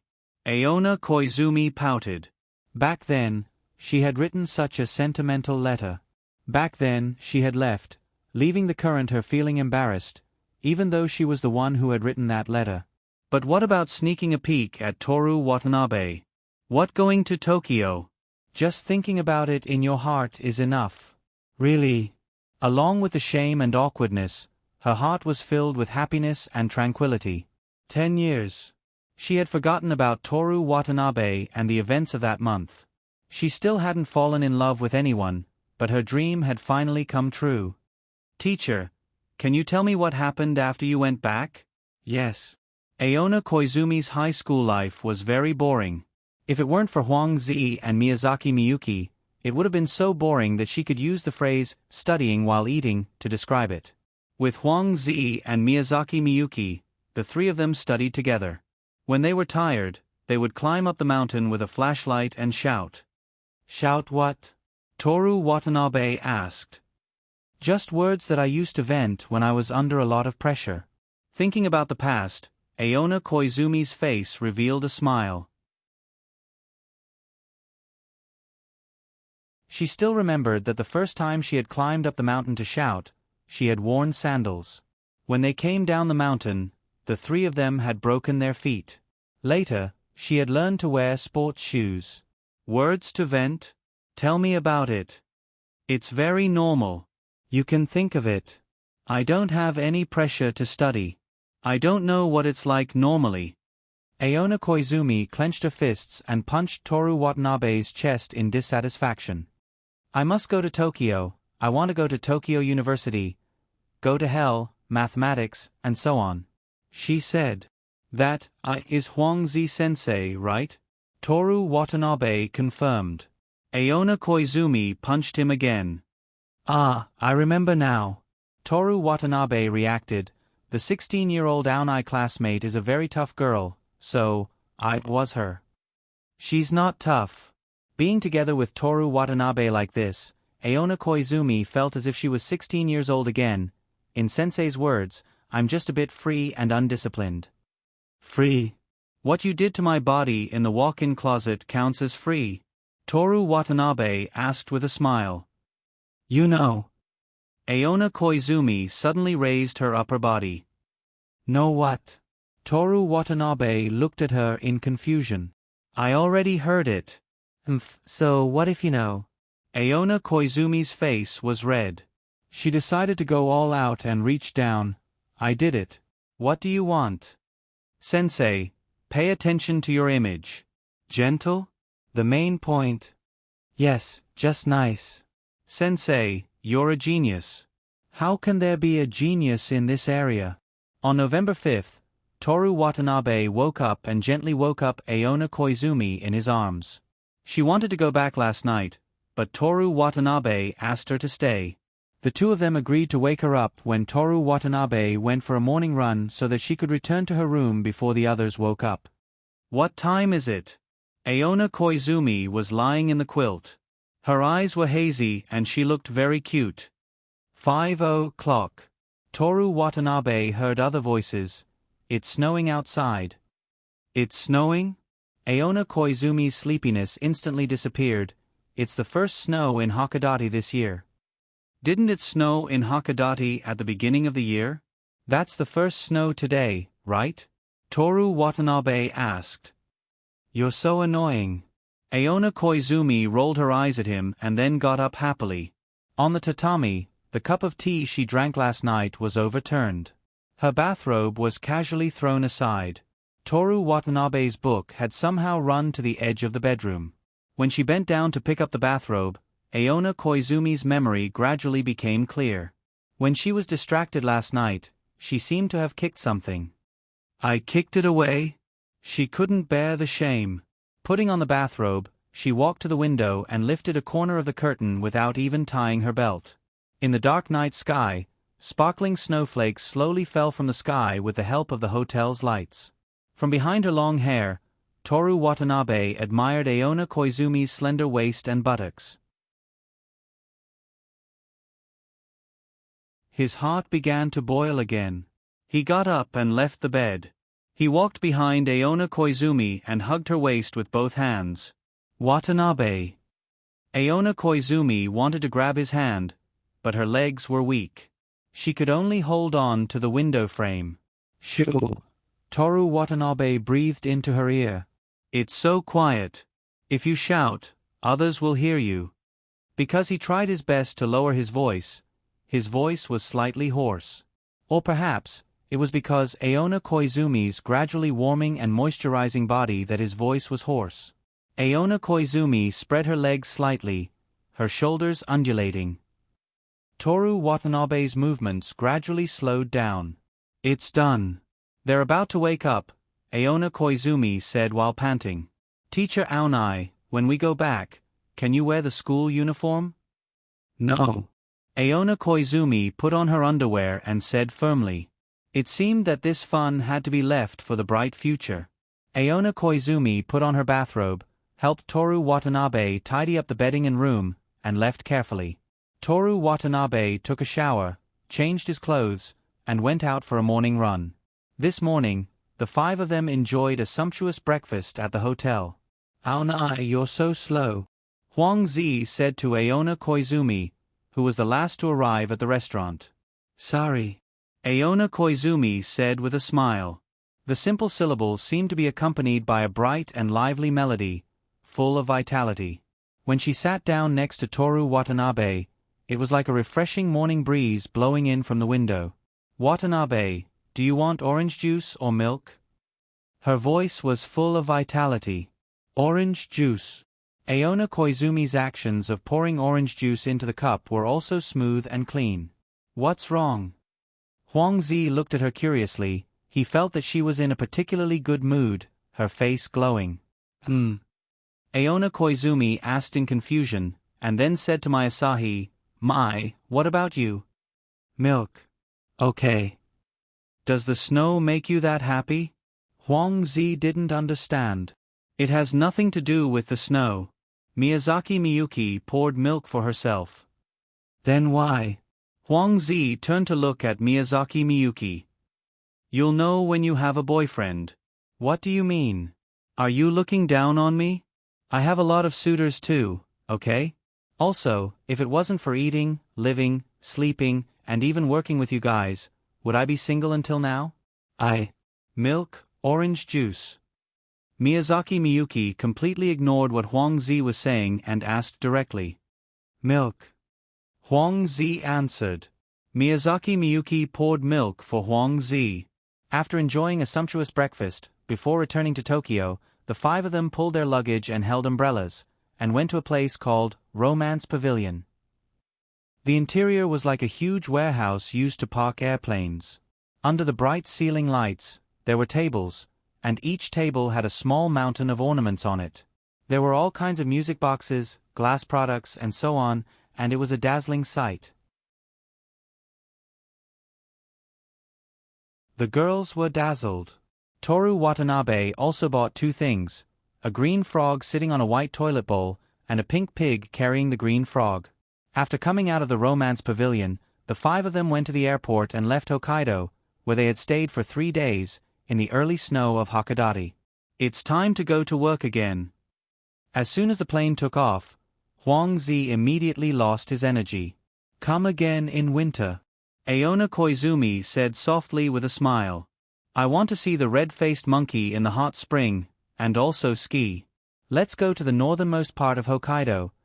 As Huang Zi made plans for their next trip, everyone fell asleep. In November, the highest daily temperature in Tokyo was still 20 degrees. There was no need to wear sweaters and hats like in Hakodate. However, in terms of air quality, it was worse than Hokkaido, which was vast and sparsely populated. It didn't matter. It didn't matter if Godzilla emerged from Tokyo Bay. Toru Watanabe was on his way to Kamibocho. After telling the taxi driver the address, he remembered to confirm whether Miki Kujo was in Kamibocho. What if she was with Kujo Masako, or Kiyono Yuko, or with Rin Kiyono? Miki, I'm back. He dialed the phone. Yeah. Miki Kujo's voice was lazy. Just got up. It's almost afternoon now. Got it? She yawned. I'm going to Kamibocho now. If you have the time to call, you might as well take the car back earlier. I'm already in the car.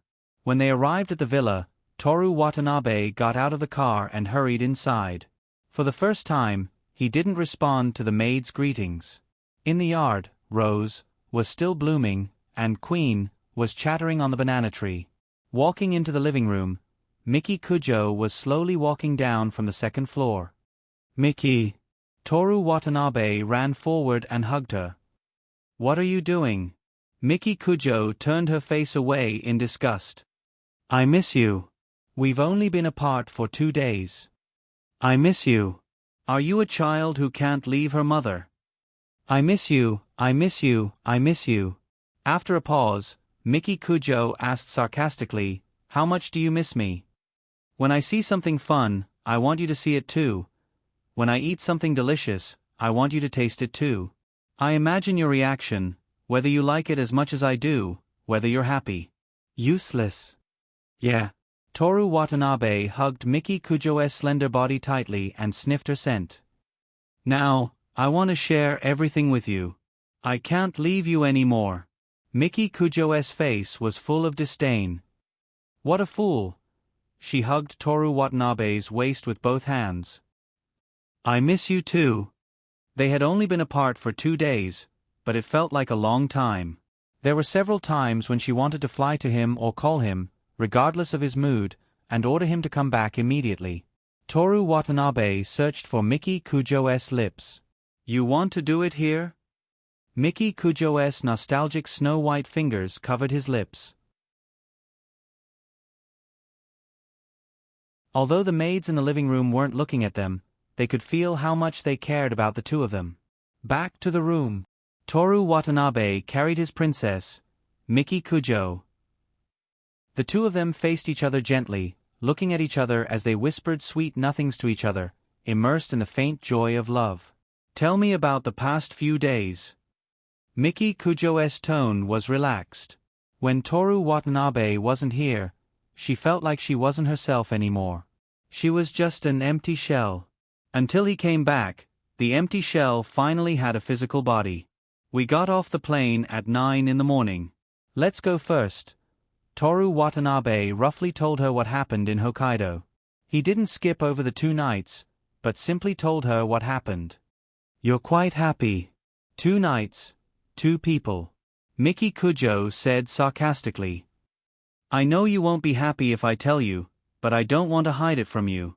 Toru Watanabe stroked her delicate little face. What should I do? Don't tell me about the 2 of them in the future. I can't be bothered to listen. Miki Kujo leaned into his arms. Okay. You have to report to me about Ling, and you have to be specific about every word. There's nothing between me and her. You miss me so much, but you don't miss her. Miki Kujo turned over and straddled Toru Watanabe. She used her hair to tickle his face. It's itchy. Toru Watanabe reached out to remove her hair. Don't move. Miki Kujo pressed his hand down and ordered, This is your punishment. Toru Watanabe had to resist the itch on his face. Do you want to hear the truth, or happy words? Just say it. I do, of course I do. Toru Watanabe said, but she's different from you. How are we different? Miki Kujo gently stroked his lips with her hair. It was the first time Toru Watanabe knew that his lips were ticklish. No matter how good our relationship is, she's a friend after all. I can only think about her for a while, and then immediately divert my attention. But you and I are on the same side, so I can think about you as much as I want. I know that the more I think about you, the more I miss you. If you miss me so much, why didn't I see you call me? Miki Kujo sneered. It's rare for me to be with my senpai and Seinai senpai. I thought it would be better if I didn't call you. But on the first night, I still couldn't help but send you a photo. When you're with me, you secretly send photos to other women. Absolutely not. Because it was too itchy, Toru Watanabe sucked Miki Kujo's hair. Miki Kujo looked at him in disdain and said, You didn't miss me the next night? I did. Toru Watanabe told the truth. On the first night, didn't we both send messages to each other? So on the second day, I wanted to wait for you to send it to me first. He took the hair out of his mouth and looked up at Miki Kujo. Miki Kujo looked down at him, her eyes filled with dense thoughts and joy. Toru Watanabe continued.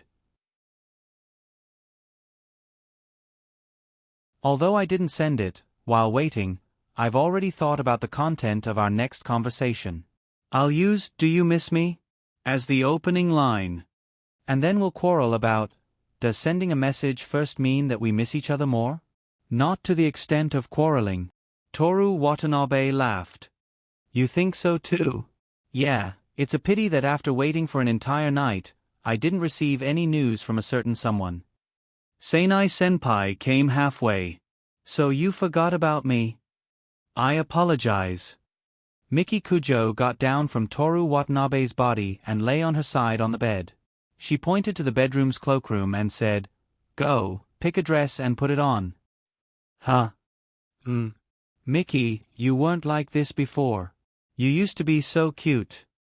I learned it from Ling. Thinking about it carefully, your punishment is indeed a reward. From today onwards, I'm really going to punish you. This girl, I'm going to have a good chat with her. My most favorite Chikuin. Go, they're all beautiful dresses. The naked Miki Kujo pulled a blanket over her charming lower abdomen. Miki, let me say one sentence, just one sentence. No, Miki Kujo said with a smile, then ordered with a cold face, Go. Her slender legs pressed against Toru Watanabe's body and pushed him off the bed. Wearing his girlfriend's clothes doesn't count as female clothing, right? You're tuning in to the Narrate and Escape YouTube channel. Don't forget to subscribe and join us on this journey to catch the most captivating stories.